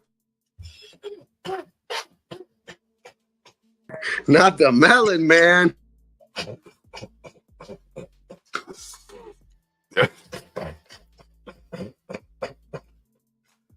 They killed the food. They killed the water. Funny, bro. Yeah. He killed the watermelon man. How many watermelons do you think he carried off? I mean, yeah, after he killed them, probably 2, and dropped one in the process. Hey, nigga, did you play football? Carry that watermelon like a football, boy. Nah, he couldn't. Carried it like a rugby, like a rugby. Ooh, man, hey, man. And full disclosure, my dad used to grow watermelons and sell them motherfuckers. You can make a lot of money. Oh, man, they made it try. They better make a living. He said, man, that brother really wanted that watermelon, man. Shit. He really wanted his watermelon that day. Oh, man. This is too much. Watermelon? Oh. Yeah, motherfucker eyes watering right here. This shit crazy, bro. Joe. Oh, man. Over a watermelon, bro. over a watermelon, bro. The Some fruit that cost stand, $1.99 at Walmart, bro. Like, stop. Man, watermelon, yeah, that's motherfucking nowadays. You know, you get these motherfuckers bought off somebody off a truck, man. It'd be about $12. Let me take a look. For information leading to the arrest of this man, Demarion Tackett. WREG's Shay Simon is live from MPD tonight with new information. And Shay, now the teen's family is. What is that? I said, of course, his name would be Demarius. $1.99. Somebody's giving him one, man. Like I said, he had to get at least two, man. Put one on each arm like a football. He carried two away. So at least he fumbled one. Strip sack. Is involved. Yeah, that's right, Stephanie. The U.S. Marshals say they have been in contact with his mother and other family members. You man, we got fucking U.S. Marshals looking for nigga to kill somebody over watermelon. Damn, wasting the U.S. Marshals' time and resources. Jesus. What did he do? He killed somebody over a fucking watermelon. Nigga went on the road. Bro. Do you think he carried the watermelons on the run when he sliced them up real good? I mean, hey, if he was running with those watermelons, he had to take a bite of one. He was thirsty, man. He took out the knife that Carmelo had, despite sharpening it. The cleat sharpener, John. All these niggas carrying cleat sharpeners around with them, so that's how he would have cut the watermelon open there. Urging him to come forward, but in the meantime, the search continues. Turn yourself in. Do it today. If you do it, things will go better for you. You're gonna be plenty of watermelon for you. You want to rob nobody. There'll be plenty of watermelon. To 17-year-old fugitive Demarion Tackett from Shelby County DA Steve Mulroy, the U.S. Marshals, and Crime Stoppers. He's very young. He's charged with very serious crimes. He got two watermelons on his arm. Each arm, carry him like football. If you see him, he got watermelons on his arm like footballs. Dang, man. Maybe it'd be spitting seeds. If you see a nigga spitting seeds in Memphis. No, maybe he got a seedless watermelon, man. No, I think these watermelons that this man was selling like organic. You know what I'm saying? Like, like I said, my dad used to sell these fucking watermelons. You know what I'm saying? Motherfucker, yeah, but you gonna see, you can motherfucker be having truckloads and shit. It'd be like $12 a pop, bro. And what you don't see, they're expensive. They're not cheap. And what you don't sell, you take them to the grocery store and sell the rest of them. You may sell. Yeah, they'll cut them up when they can't sell them in whole, and then they'll sell them for another 2 days that way, and pieces and shit. Was just 15 when he was arrested for shooting. Nigga, 15 killed a watermelon, man. God almighty, you killed a watermelon. Man, nigga, what are we gonna do for watermelon now? Man, for watermelon. And killed 76-year-old John Materna in an attempted robbery. Materna was a beloved watermelon seller known as Watermelon. Look at that. His name is Watermelon Man, and the man is white. Jesus Christ. They killed Watermelon Man. Food desert out there is gonna be a fruit desert. One man across Memphis. We'll find him. It's not a matter of if, it's a matter of when.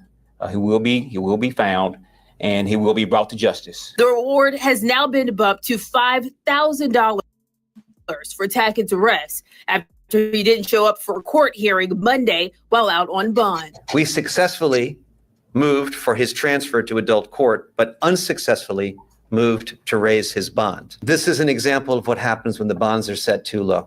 As the manhunt continues, many question how and why a teenager would be involved in violence. You might have saw that white man with the watermelons, thought that shit was racist. White man was provoked. He's like, white man, why your name Watermelon Man? That's racist. That's racist, bro. He made it say, hey, sir, what's your name? And he made it say, hey, sir, what's your name? And the man said, they call me Watermelon Man. And nigga might took that shit offensive. What you call me? Yeah, you said you Watermelon. Pick one and kill him. That's racist. And crime. There aren't enough things for young people to do in the summertime in particular. Ain't enough to do. These ninjas ain't doing shit in the summertime, bro. You crazy? Like, the best that they could do was be in school. during school season. And now that it's summertime, you think, come on, man. Well, I tell you what, you better serve watermelon to these motherfuckers in school. Watermelon, you got to serve them watermelon. You got to serve them watermelon. Yeah, otherwise, let me see, was there any watermelon on the menu at the Bullet School? Was there any watermelon on that motherfucker? Let me see, was any watermelon on that motherfucker? Let's see. No watermelon on the Bullet School menu. I see we got hood served in all this hood. I got a question for you. We done went down the list of all these black quarterback drafted first, and boy, it is a nightmare. Martin Luther King will wake up from his dream to a nightmare. Let me guess, he was going to be a young scholar. The watermelon man. Hey, maybe he wanted that post, John. He's like, you ain't gonna sell watermelons over here. It's my territory. We said dope over here. But even around the school year, watermelon dope. There's an awful large pull on some teenagers to get in trouble. Well, you know that number 528 cash. If you have any information right now, the U.S. Marshals tell us that they have no reason to believe that he is not still here in Memphis. For your news leader in Memphis, Shay Simon, WR. I think they caught this nigga. Let me see. He couldn't have gone far, nigga. 2 watermelons on each arm, 1 watermelon on each arm. How far can you go? He probably sharing rooms with Carmelo right now. You talk Carmelo. Watermelon go right through. New at 5 today, the U.S. Marshals caught the teenager accused of a high-profile murder in Memphis last year and was on the run for weeks. 16-year-old Demarion Tackett is accused of killing 76-year-old John Materna, who was also known as the Watermelon Man during a robbery in Highland Heights last year. Look at it, 1,000-yard stare. Wondering eyes. It's like, damn, man. 1,000-yard stare. 1,000-yard stare looking into nowhere, bro. Tackett was out on bond initially, but didn't show up to court June 21st, leading to a $5,000 reward and a manhunt for his arrest. Tackett is now being held without bond. So they finally called this motherfucker as to kill the watermelon man. You know, it's just one of those things again, like, yo, how you know what? Let me show you this. Latino, I was gonna start off the show with this right here. Let me show you this. And I wonder if that big head nigga, Mr. Big Head,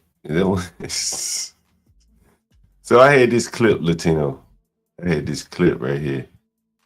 You probably seen me play it before. It was this nigga where he said that black people need economic training. You remember this? And so I tried to play it today. And then nigga, I guess the big head nigga said, man, can you take that video down? Because John Galt keep playing that shit, embarrassing me. Had Be Brave talking about this shit. And so I wanted to start off with this shit, but since I played it so many times, I got it. And I think honestly, bro, like, you know, these people are destroying like so much of an ecosystem.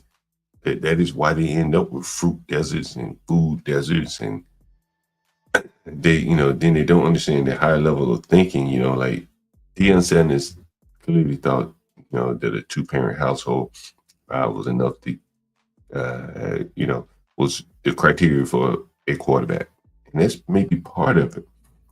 But that's not maybe part of it. But look what HB said the other day. He said, does it really matter if it's a 2-house parent home if the wife is the one controlling and regulating shit? And that is that too. Yeah, man, that's true. And so, and then if you got hell being raised in the house, then you got that at the same time. And so these guys are really out of position, in my opinion. A lot of these guys are really out of position, are definitely not able to do what they're being asked to do. And I think, you know, that's, you know, causing a lot of the problems that they're seeing. I don't think many of them are capable of understanding what's happening to them. You look at this whole Deion shit, man, like, I think he destroyed this boy in terms of getting him to the pros, by taking the hunger out of him. We talked about that offensive lineman from Michigan. You know, his family was, you know, not poor, you could tell, but the boy had a hunger in him, and they, fed the fire. Whereas Dion, it seemed, put his son's fire out. And I think that's kind of the difference here, what we see. Not sure But he that's could the be. thing. Not everybody can take struggle the way that man did and make something off of it. Some people just want to be victims, bro. John. You understand? Yeah. So when they see struggle, they like to victimize. That way they don't have to blame themselves for their failures. You understand? Yeah. Yeah, I definitely get it. Man, I wonder I wonder what they're thinking right now. They gotta be hurting. Because I don't think he can maintain motivation as a second or third string quarterback.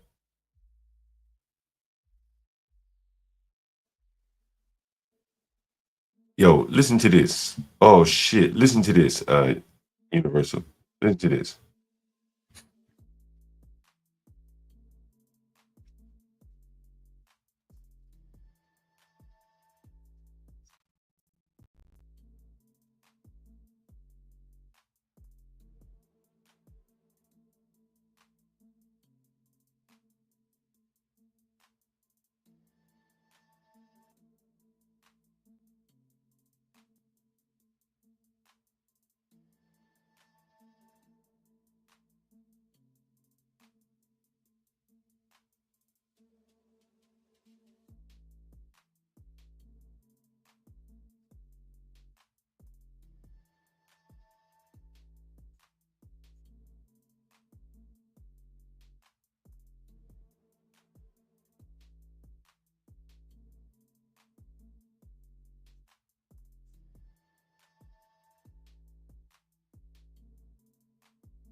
He'll be right back.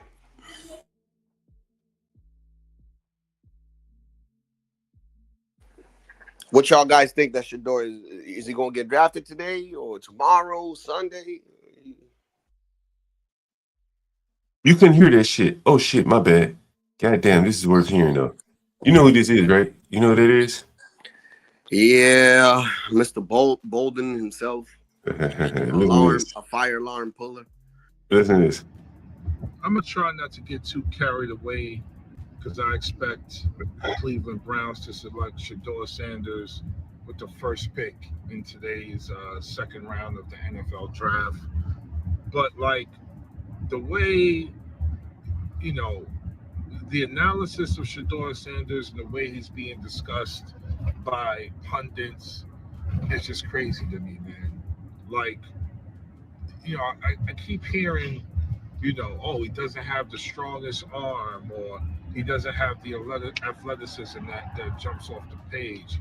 And so, like, last year or 2 years ago, we draft Anthony Richardson, who has all of that, but can't play the position.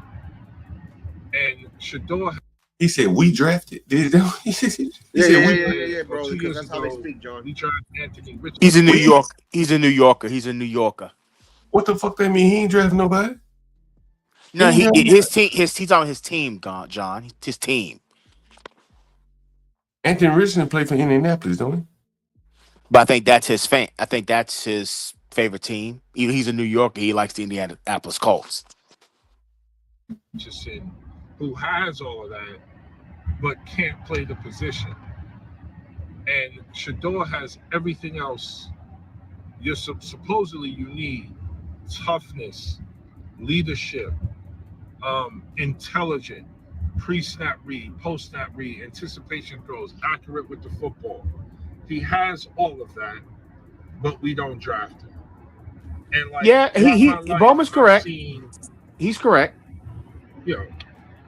Teams draft. He said we don't draft him. Who is we? Who is we? I don't know who the we is. I'm listening to former Congressman Bowman. Teams draft people like Josh Rosen and Brady Quinn and like wild people. And we've seen quarterbacks who don't have that athleticism that jumps off the page. They come and go. He's correct about that. Change, whatever. Cool. Like, I get all that. But like, the quarterback position is still the quarterback position. The last quarterback to beat, Jalen Hurts beat Patrick Mahomes in the Super Bowl this year. But the last quarterback to beat him before that was Tom Brady, who's not athletic at all and considered the GOAT. Like, the position is the position. Yes, I love Lamar Jackson. He's my favorite player. But, like, you need someone to understand pre-snap, post-snap, rotations, and coverage. Throw with anticipation. Accurate with the football. He had no running game and no offensive line.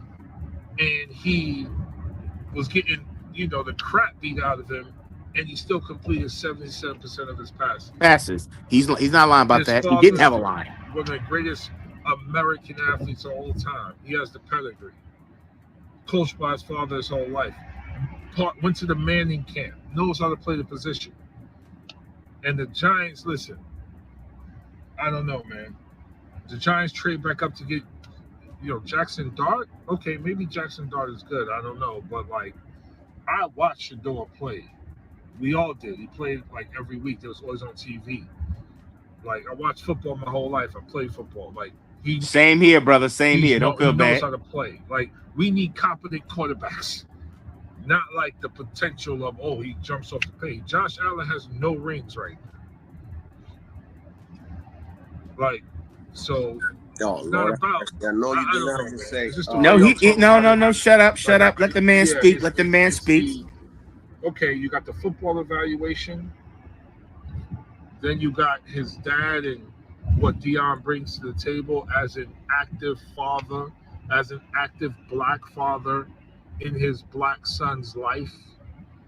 And we all know what that is, whether we want to, admit it or not. But it's not only that.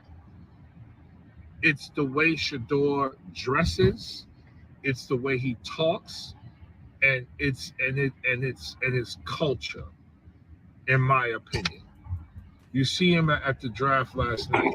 He's wearing all black. He got the ill chain on. That shit ill, nigga. Ill nana. Like a rapper. What?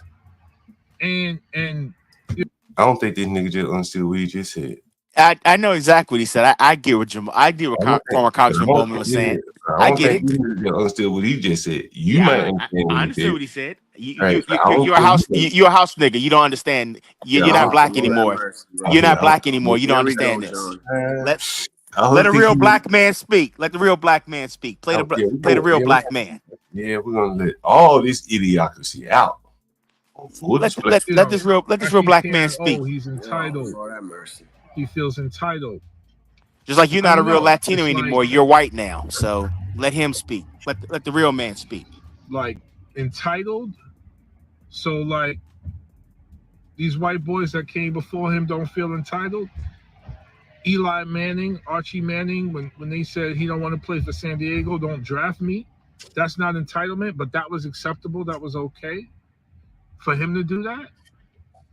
But Shedeur is not entitled. Shedeur is just tired of being, and I don't know Shedeur, so let me not, whatever. But I've been in those spaces before. I've been in those spaces.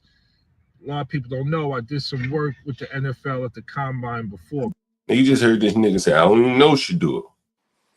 He don't know Shedeur, but he watched the film. Way back. But he don't know what kind of person he is. I've been in spaces like that in education and politics and in sports. He's tired of being poked and prodded at every step of the process. Okay, we'll go do something else, nigga. But to get in the NFL, you got to wait. Shut up. Let the man speak. Let the man speak and speak. Answering the same questions a million times. Poked and prodded. What a lot of these GMs, and not just the GMs, the scouts, the people involved in these evaluations and the drafts and all that, a lot of those people, they want you as a player to submit to them in the process, whether consciously or subconsciously. They want you to submit. They want to feel like you've submitted to them. That's what they want. and Shedeur, I saw one interview with Louis Riddick, and Field Yates during his pro day, and he was, I could just tell by his body language, he was just like, man, all I need is an opportunity. You know what I'm saying? Like, all I need is an opportunity. And like, what do you think is the best, are the top number one traits for a quarterback? Don't I have all those? Like, he's just tired of answering the same questions over and over and over again, and submitting to the process, and submitting to, like, The NFL wants subservient $1 million slaves. Bro, this nigga just said he tired of submitting to the process. And it is what it is, bro. It is what it is, nigga. And the quarterback is goddamn central to the process. You're either gonna submit to it or not, bro. These people don't understand the way. If an NFL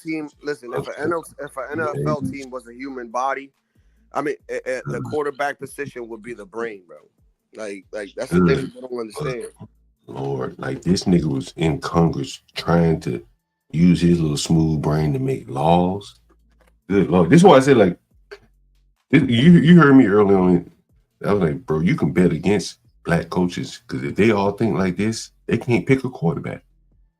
Right? Remember, this guy is fairly educated. He's a fucking lawmaker. I would love to coach against him. He can't pick a quarterback.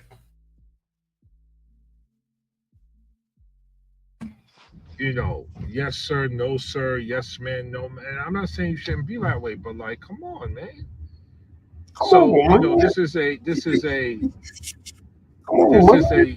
someone said the other day, I don't remember who it was. This is a black man with means, comes from a home with means, and has extreme confidence, and is not, and has a hell of a lot of support. Then what? Just saying, brother. He's got support. Look at that. Linwood. What do you think when you see this right here? Hey, I see nothing. He's just a brother that's the general manager of the Cleveland Browns. That's all he is. I mean, God bless the brother. He's doing his thing, but everybody wants Shedeur. They don't care about nobody else. We want the next prime time. All right. They want the center of attraction. They want the center of attraction. Cam Moore doesn't give them the center of attraction. This nigga don't make sense. If they wanted it, they had it to go get it, and they ain't get it. Nigga, that's what I'm saying, bro. If he was so good of a pick, he would have been picked. Period. People keep saying that Cleveland's gonna draft a nigga. Does anyone know who this nigga is? Right? I mean, it's a self-explanatory on the screen here. This is Andrew Berry, general manager of the Cleveland Browns. Yes, general manager. What pick did the Cleveland Browns have? I believe they had the 4th, right, or the 5th, or something like that. And they still didn't pick him. So they didn't pick him. So, now people are being very, demanding that Cleveland picks him. I think he's saying I've seen people in the audience saying that he's going to be picked by Cleveland, bro. Like, Cleveland is the worst place for this nigga. He's gonna be up under all black management, bro. All black management. He don't need to be there. Dion, no, he don't want that boy in Cleveland. I guarantee you, if Cleveland pick him, I'm gonna go out on a limb right now. If Cleveland picks him, he will not go. Promise you. He will not go. And if he does go, it's gonna be disastrous. Him and Deshaun Watson cleaned out together in the locker room. Ooh, that's gonna be a time to be had by all. So there really are no good options here. I don't think he wants to go to Cleveland. We'll see. But I don't think Cleveland's calling here. No, I don't think so. Anyway, here we go. That is the general manager of Cleveland, by the way. And we're back to Jamal Bowman. This is Jamal Bowman. I think he's a former congressman of New York. Your NFL culture in the way y'all want to. I'm going to go out there and play football. I know how to play the game. I'm ready to play. I'm a great teammate. I've shown that. I'm tough. no O-line, no running game. You know, I elevated, you know, the HBCU I went to. I elevated, Jackson State, elevated Colorado to a whole nother level. Like, y'all see me play. And for the Giants, everybody see him play. You see Jackson Dart play. You're gonna take Jackson Dart. Let's see, but see, this is like where, you know, you have so Brian Dable and Lane Kiffin, they cool. One of Lane Kiffin's assistants is Charlie Weiss's son. They cool. They go back to working with Belichick in the Belichick tree. So they all talk to each other, and they're all raving probably about how great this dude Jackson Dart is. Listen, I wish him well. You know, my instinct is, you know, I don't know, we'll see. But they got their network, they got their crew, and they made this decision. You know what I mean? That's what happened. And so, you know. And so here we are, man. But we'll see. I think Shedeur's going to go number 1 to Cleveland today, tonight, in the second round. Look, I guarantee you, bro. Look, I'm going to go out on a limb right here. I guarantee you he's called Andrew Berry and said, yo, please pick Shedeur. I bet many people have called the Cleveland Brown organization on behalf of like black interests and said, hey, please draft Shedeur. I bet they've also called Pittsburgh, reached out to Mike Tomlin and said, yo, please draft Shedeur. I guarantee you. Anybody have any thoughts on that? I'm going to bet dollars to donuts right now. There's some NAACP, SCLC. I demonstrated to you earlier that the NAACP, the former mayor of Atlanta, Andrew Young. My question is, John, let's say he would have gotten drafted before Cam Ward. You think that the same sentiment would have been true for Cam Ward today?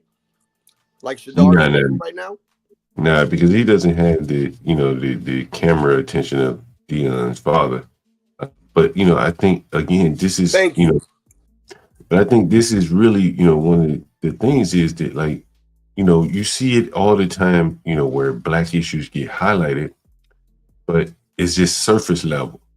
If you dig deeper into Mike Brown's story or the Trayvon story, you come up with the truth. And I think it's the same thing with Deion Sanders' son. Many blacks aren't digging below the surface level and they're saying, hey, he threw for a lot of yards. He did this.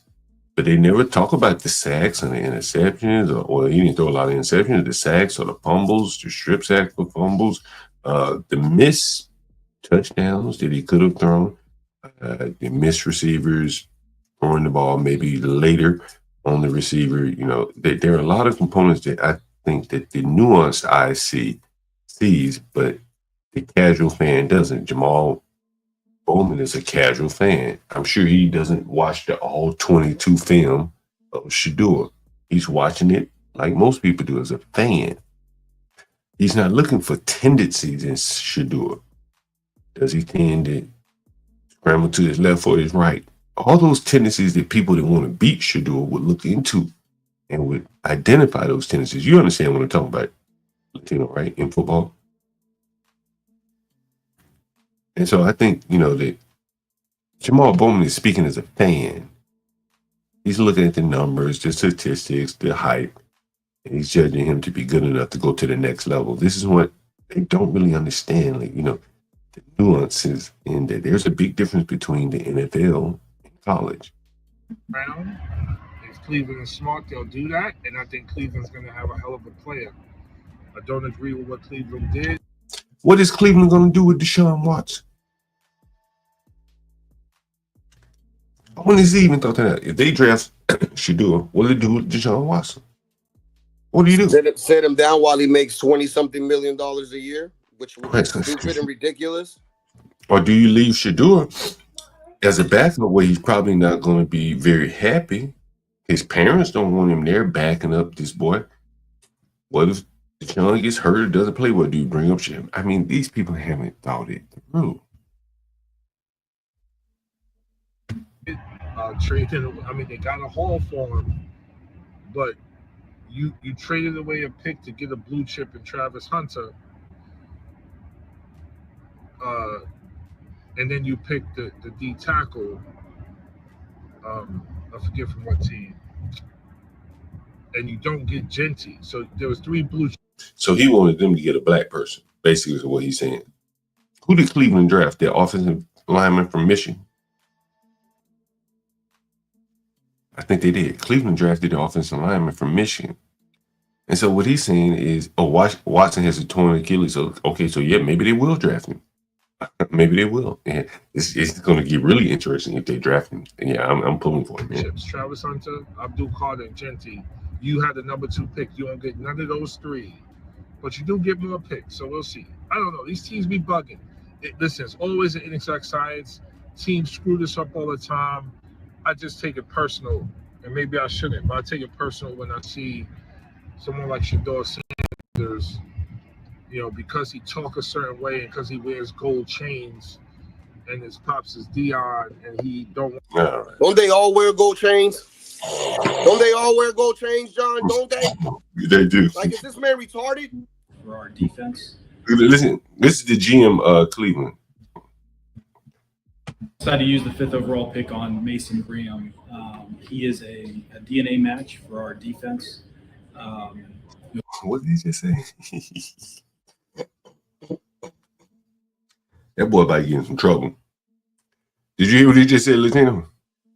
Dude, this guy's retarded. He said that they don't. It's like, because he wear chains. They all wear dog collars. Yeah, All of them wear dog collars.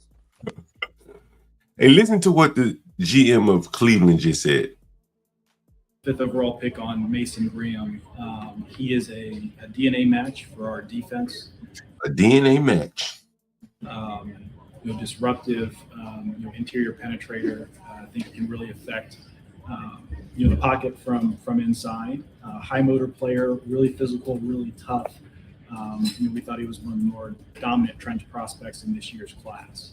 I'll address obviously the trade. We just felt like it was a fantastic opportunity for our organization to move down 3 spots. Still get a top-notch prospect in the trenches. Adding a pick, in what we view as really the sweet spot for this year's draft class, and then adding a first-round pick next year. In a class that, quite frankly, we think will be a bit stronger in the first 30 picks. So we just felt like over both in the short term and over a multi-year time horizon, it was a fit, for what we wanted to do with the team and what we wanted to do with the roster. And we're excited to add Mason. We're excited to add the extra draft resources both this year and next. Well, they have it there. I'm trying to see if Deshaun Watson, is he scheduled to come back? Is he scheduled to come back? I don't know, because if they let him go, they got to pay him that money. So that wouldn't. Well, I mean, someone say he's hurt. Someone say he's hurt. I need to make one quick phone call. The last thing I heard was Universal Jones say that he's about to get married. Let me make one quick phone call here, see what we got going on here.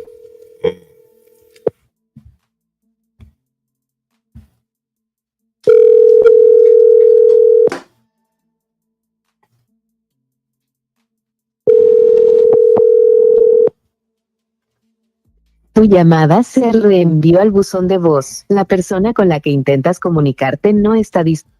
Damn, Latino left just right when it's time for a fucking Mr. Jones. What's up? Yo, I'm about to send you a link that I want you to review, dude. Perfect. You have my email? I'll throw it in the chat. Let me tell the guy just call him since I got Latino up here. I sent it in the back too, in case, if it makes it easier for you. Give me 1 second, guys. What's this guy's name? Motherfucker speak Espanol. Let me see if I can call him one more time. He's calling me. He's emailed me twice. this shit is loud. What's up, Universal?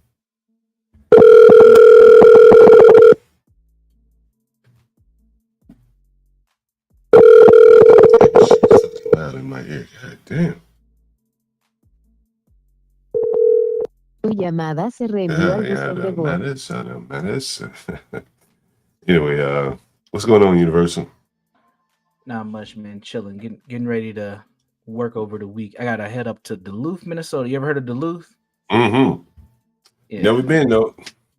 Yeah, it's a interesting little town. But my organization, we're having our conference there. Was a lot of Native Americans come in Duluth, right? Say that one more time.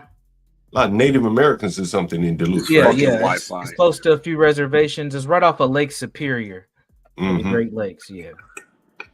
A buddy of mine lives, I tell you, Red Wings or some shit up there. Yeah, Red Wing is south of the Twin Cities. That's South Minnesota. Yo, do people swing? Do people swim in the Great Lakes, bro? Parts of it. There's a lot of like rivers and lakes that spun off of Superior that people swim in. Like we have a really famous one called the Black Sand Beach, where all the sand's black from the coal over the years. It's pretty dope. Yeah. Yo, I gotta run to university. I would love to do that quarterback show, because I think what we will find would be very interesting. I think you'll see a very similar pattern, man. Bryce Young, Dwayne Haskins. Yeah. They even come from the 2-parent household, bro. There was something else still there that connected the failure line. Connection is capacity, John. It's capacity. We'll get into it though. Yeah, I gotta go run. I gotta run up to Northwest. Gotta go to the nice part of town today. That's how I feel about Mahomes, man. What do you mean? Like you look at him, he's a 2-parent household, but he Oh shit! Here's the guy calling. Hold on 1 second. Hold on. Hold that thought, because I think you're about to make it go. Hello. Hi, hello. Yeah. Hey, how's it going? Good. Just received a phone call for this number. Yeah, you called me looking for a room for rent, right? Yes. Oh yeah, yes. And when are you looking to move? 1st June. Oh, June. Okay, so you have a while. Yeah. Okay, well, we have plenty of places. We always have something available. Unless you're looking for something in particular, like a private bath, you can probably do better just calling us back as it gets closer to the date. Okay. But what are you looking for? Yeah. Oh, what type of place are you looking for?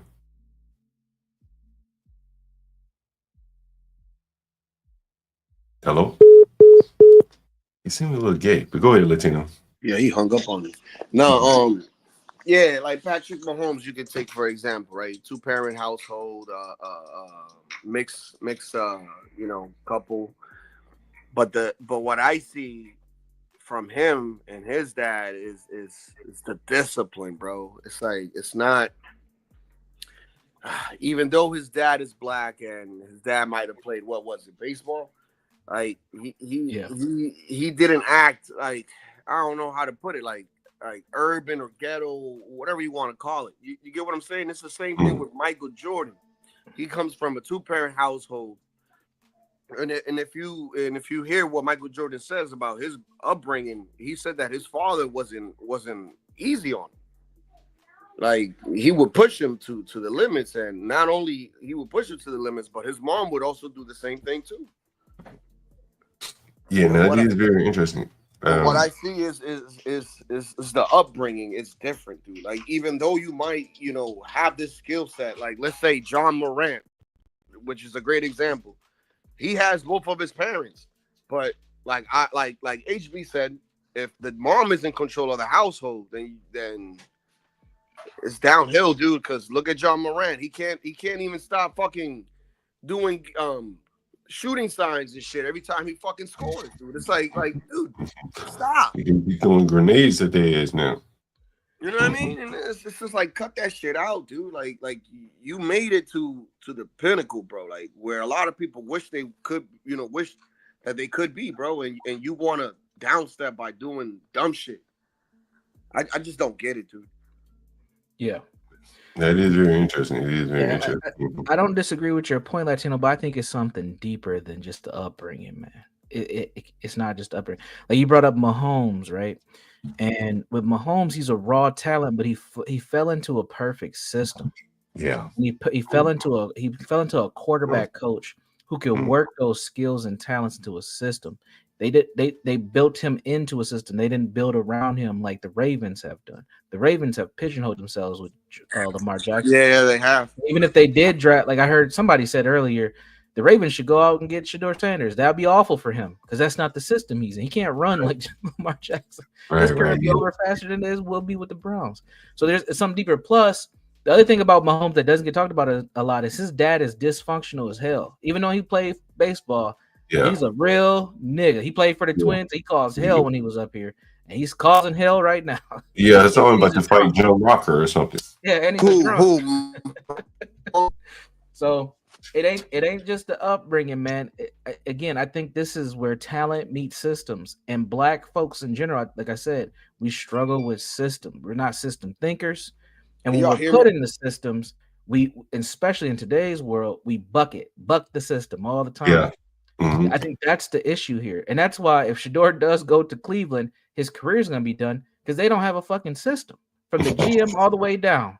Yeah, and that's just very true. You know what's interesting is that they said that about his college career that they really didn't have a pro style system. They didn't. And I said, they went through, bro, how many like, coaches did he have in his college career? He never had a solid offensive. bro, if you had a son playing quarterback, like it is your responsibility to get him in a pro style system in college. Yes. Look, may I add something? Look, like we look at Michigan, right? When Tom Brady was in Michigan, there was somebody else. I forgot his name. Grossman, I think, was in front of him, right? But when Grossman went down, Tom Brady came in and basically, you know, his numbers went up. They got wins. They beat teams that they wasn't supposed to be. And my whole point is this. It's like you have Shedeur Sanders and a team with no offensive line, right? For 2 years. And people keep using this as an excuse, right? So it's like, dude, that should have made you better, bro. Yeah, I agree with you on that. Like, did you get what I'm saying? I do. Yeah. And this goes out to the point I was making earlier about NIL. Like, when you have fucking 5 people cycling in and out, it's hard to build that camaraderie with your offensive line. It's hard. A lot of people, if you never play football, you don't understand the importance of your offense and defensive line. Them niggas ain't all together. Good luck with your offense. The talent systems will always oversee talent, will always trump talent. Talent enhances systems. So your offense line, they have to be friends. They have to trust one another. They have to move in sync. One move can fuck a whole play up. And put their bodies on the line to protect you. Yeah. And if they see that you're a piece of shit, I'm telling you, bro. And it's hard to do that when you are you're rebuilding every year. And that's what NIL is going to do, is it will make the game a lot more sloppy. And you're going to notice both in basketball and football, the teams with the older players who have stuck around for a while will be better because the game's going to be a lot more sloppy because you have so much swapping in and out. But that's going to hurt the black quarterback because the black quarterback typically relies on athleticism and not thinking. So when you're running and scrambling around all the time, you're going to be doing a lot more of that shit. And Shedeur, he was doing a lot of that, but he holds onto the ball for so long. He's got skills. You know, I think, you know, Mahomes is the perfect cross section. Yes. Of the chaotic lack of a system. Yep. With the ability to work in the system. Fortunately, he's in a good system. Yep. But many of them are not going to find that. Lamar Jackson is another one. He's had same coach, same consistent, you know, style of, you know, offense. He doesn't have to learn much anymore. He can kind of go instinctually. And these other players, I mean, I think that's why Lamar and Mahomes are probably going to beat out a lot of these players who don't have the fundamentals or the system around them to cater to anything that they're good at, you know. And the ones that just can throw the ball deep, I mean, they're going to be the easiest ones to beat, like the Anthony Richardson. Yeah. John, I know you have to go, but can I add one more point to this? Because What's I'm up? seeing this narrative being created, and I want to show something. Can I remove your screen real quick and show Yeah, something? go ahead. All right. So a lot of people are, again, the racial idolatry is amazing. It's crazy. A lot of people are saying it's because he's black, and they look Yo. what they're doing to us. But wasn't Cam Ward the first round pick? Yeah, exactly. The last three first round picks were black quarterbacks, by the way. But this just popped up, and this is a good friend of mine. So I ain't trying to out my guy. This is I love him. I love his wife. They are good people. But even my friend, and he's a tether. Let me be honest. He's a fucking tether, and he's still got the racial idolatry. Still got it going. That's amazing. It's in the DNA, bro. Families have no fucking comparison to anything. It's in the DNA, bro. But the caption, I don't know if folks can see it. It says, "It's cool when they do it. It's a problem when we do it." So Oh, Lord have mercy. they're quoting the Finesse 2 Times song. What did they do? Yo, can I ask you a question, Jones? Yeah. Weren't the Manning sons better than the father? Yes. Okay. Way better. There you go. Yeah, that's very true. However, all right. Pinpoint, drop mic. Yeah, that is it's very interesting. I didn't know they were making that comparison already. System thing, John, and Latino. So stupid, dude. Yes, the dad was the worst of all three. Yes, never won shit either. But he built a system for his sons to be at Better least than him. college quarterbacks, at the very least. And that Don't we have one more coming up? That legacy has continued to Arch Manning, who's probably going to be better than all of them, including Arch's own dad. That's what I said yesterday, and I was called a white Latino coon or some shit by Linwood. I'm like, welcome to the coon community. Oh, thank you. Hey, let me ask you this: so, whose son is Arch? That's their older brother. I don't remember his name, but he's always on Manning, TV and shit. Who He's the also oldest. played, How's he the oldest Manning? If he never can't be played. old. Is Yeah, he Eli's older brother? brother? He also played football at Ole Miss as well. He wasn't as good as Peyton. Peyton's in the middle. Peyton was the best. So they have an older brother. I can't remember his name. Who he never made it. I don't think he even made it to the NFL either. No, he didn't. But he has a He son. does a lot of he does TV for ESPN and shit sometimes. But he played college ball at Ole Miss. So both him and Eli went to Ole Miss, and that's why everybody thought that Peyton was going to go to Ole Miss as well. But he bucked the system and went Texas. to Tennessee. Tennessee, right? Tennessee. Right. So wait a minute. So Arch is the son of the middle of the oldest brother. No, Arch is the son of the oldest brother. So the dad has 3 sons. Right. Let me get his name. Yo, let me put this on the screen before I get out of here. Universal. There looks to be a reaction of Dion to the sorry about that. Let me move that. Looks to be a reaction of Dion to the Saints not selecting his team. We got music in the motherfucker. Gotta let him use it. Let's see. See, I can scroll through this shit quickly. Mute it first. They should have been in that draft room, man. They should have been there.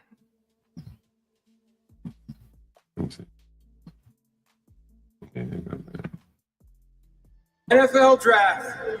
The New Orleans Saints select Kelvin Banks Jr. Tackle, Texas. Ooh. Tackle, Texas. Ooh. Wait, what draft pick was that? What team was that? That was the Saints.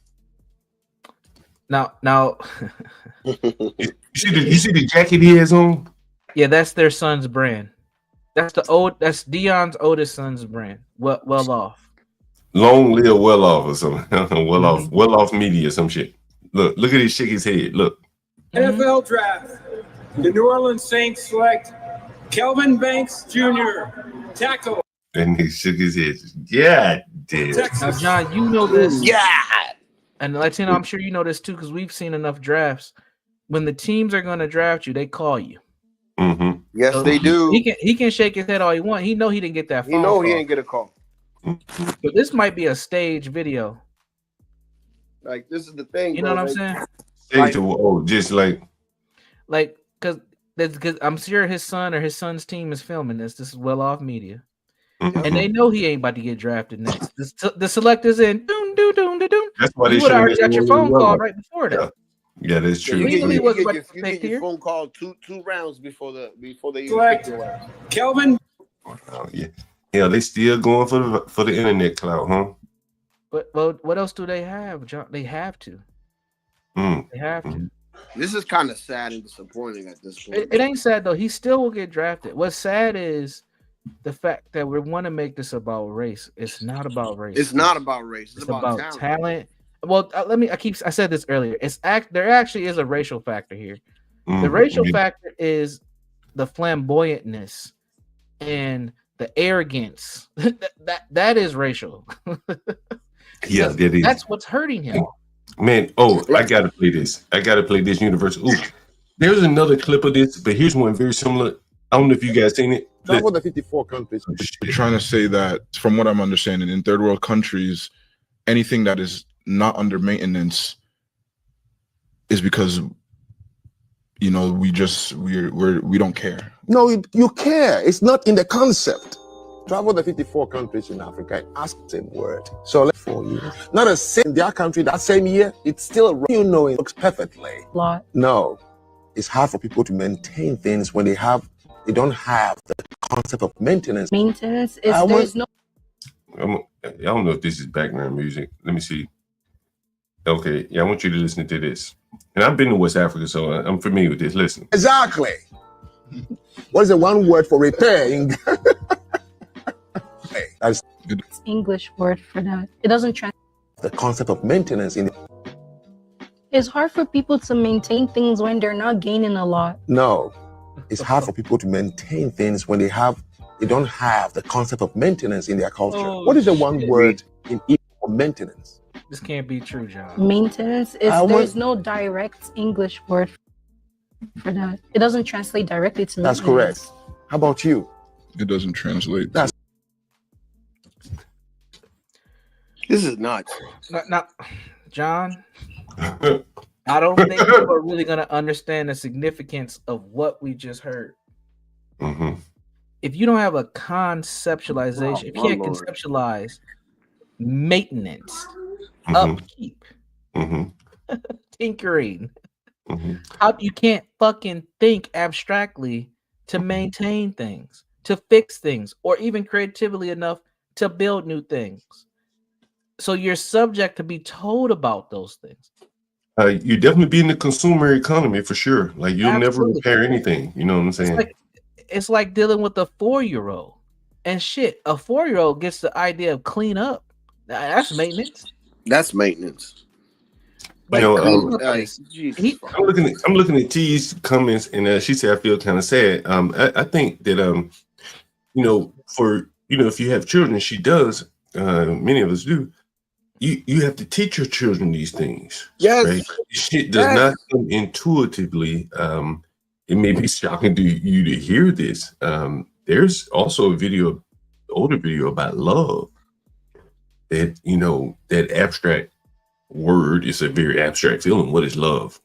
Right? And they interview some Africans. What the fuck is love? I don't even have a word for that.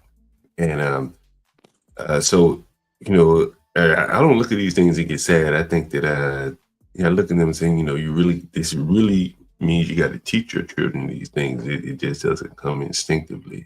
But yeah, I wanted to show that to you guys. Yeah. Anyway, go ahead, Universe. Yeah, this is. I need this link, John. This is fascinating. I mean, of all the 52 countries in Africa, they don't have a word for maintenance. It says a lot about the state that the continent is in.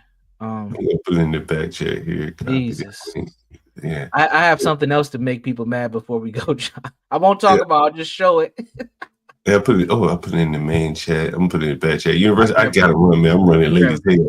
Hey, when are we doing morning roast again?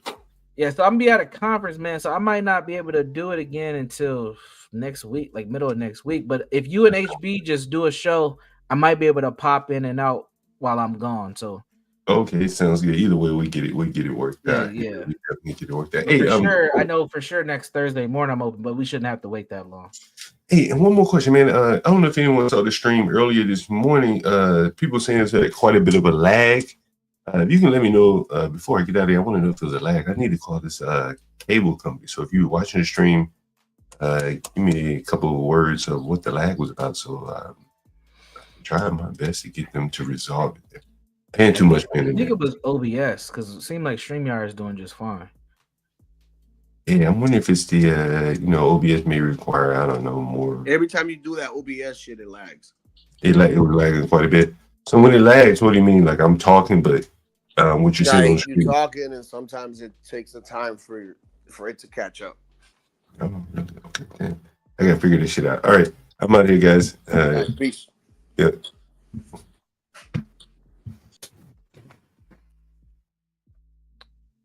All right, folks, we're gonna shut it down. Really quick before we head out, one last thing. We'll talk about this at some point in the morning roast. I don't know if folks came across this. This is King Kendrick. What does this picture mean to you? When you see this ain't AI, folks. Kendrick and SZA kicked off their concert here in the great state of Minnesota a few days ago, and this was a moment that brought the crowd to tears when Kendrick was embracing this young white queen. Have a good evening, baby. Everybody, take care. It's Friday. Get a bag, praise God, and get well. We'll holler at y'all later. Peace. This nigga has a motherfucker, by the way. Let me go fast. I am the nigga, young dog. This high ass nigga. They don't dance no more. It's all about Vaseline. Back in the day, crack was jumping on the scene. Now they slumped on the sidewalk. Can't talk. Golden era faded, but we still feel the rock. They used to be kings, now they lost in a scheme. Popping them bottles, throwing money, living dreams. Now they zoned out and mumbling, fumbling. No rhythm in the city, the whole shit crumbling. They used to rock the house, they was riding through the streets. Remember there was dancing, sliding to the beat. Now it's poison in their veins, ain't no folks on the street. Guess it's over now, they accepted defeat. Back in the day, the rock had them wild and free. Different story now, they got no energy. The new drums got them slow with the hit unload. Half close and they don't dance no more. Rock used to be jumping, type shit they was on. Now it's lights out, guess the thrill is gone. I am the nigga, young dog. I bring it to your rough, rugged, and raw, nigga. They don't dance no more, it's all about the codeine. Back in the day, they was rocking on the scene. Even dancing in the rain, now they nodding off. Shit just don't hit the same. I am that nigga, young dog.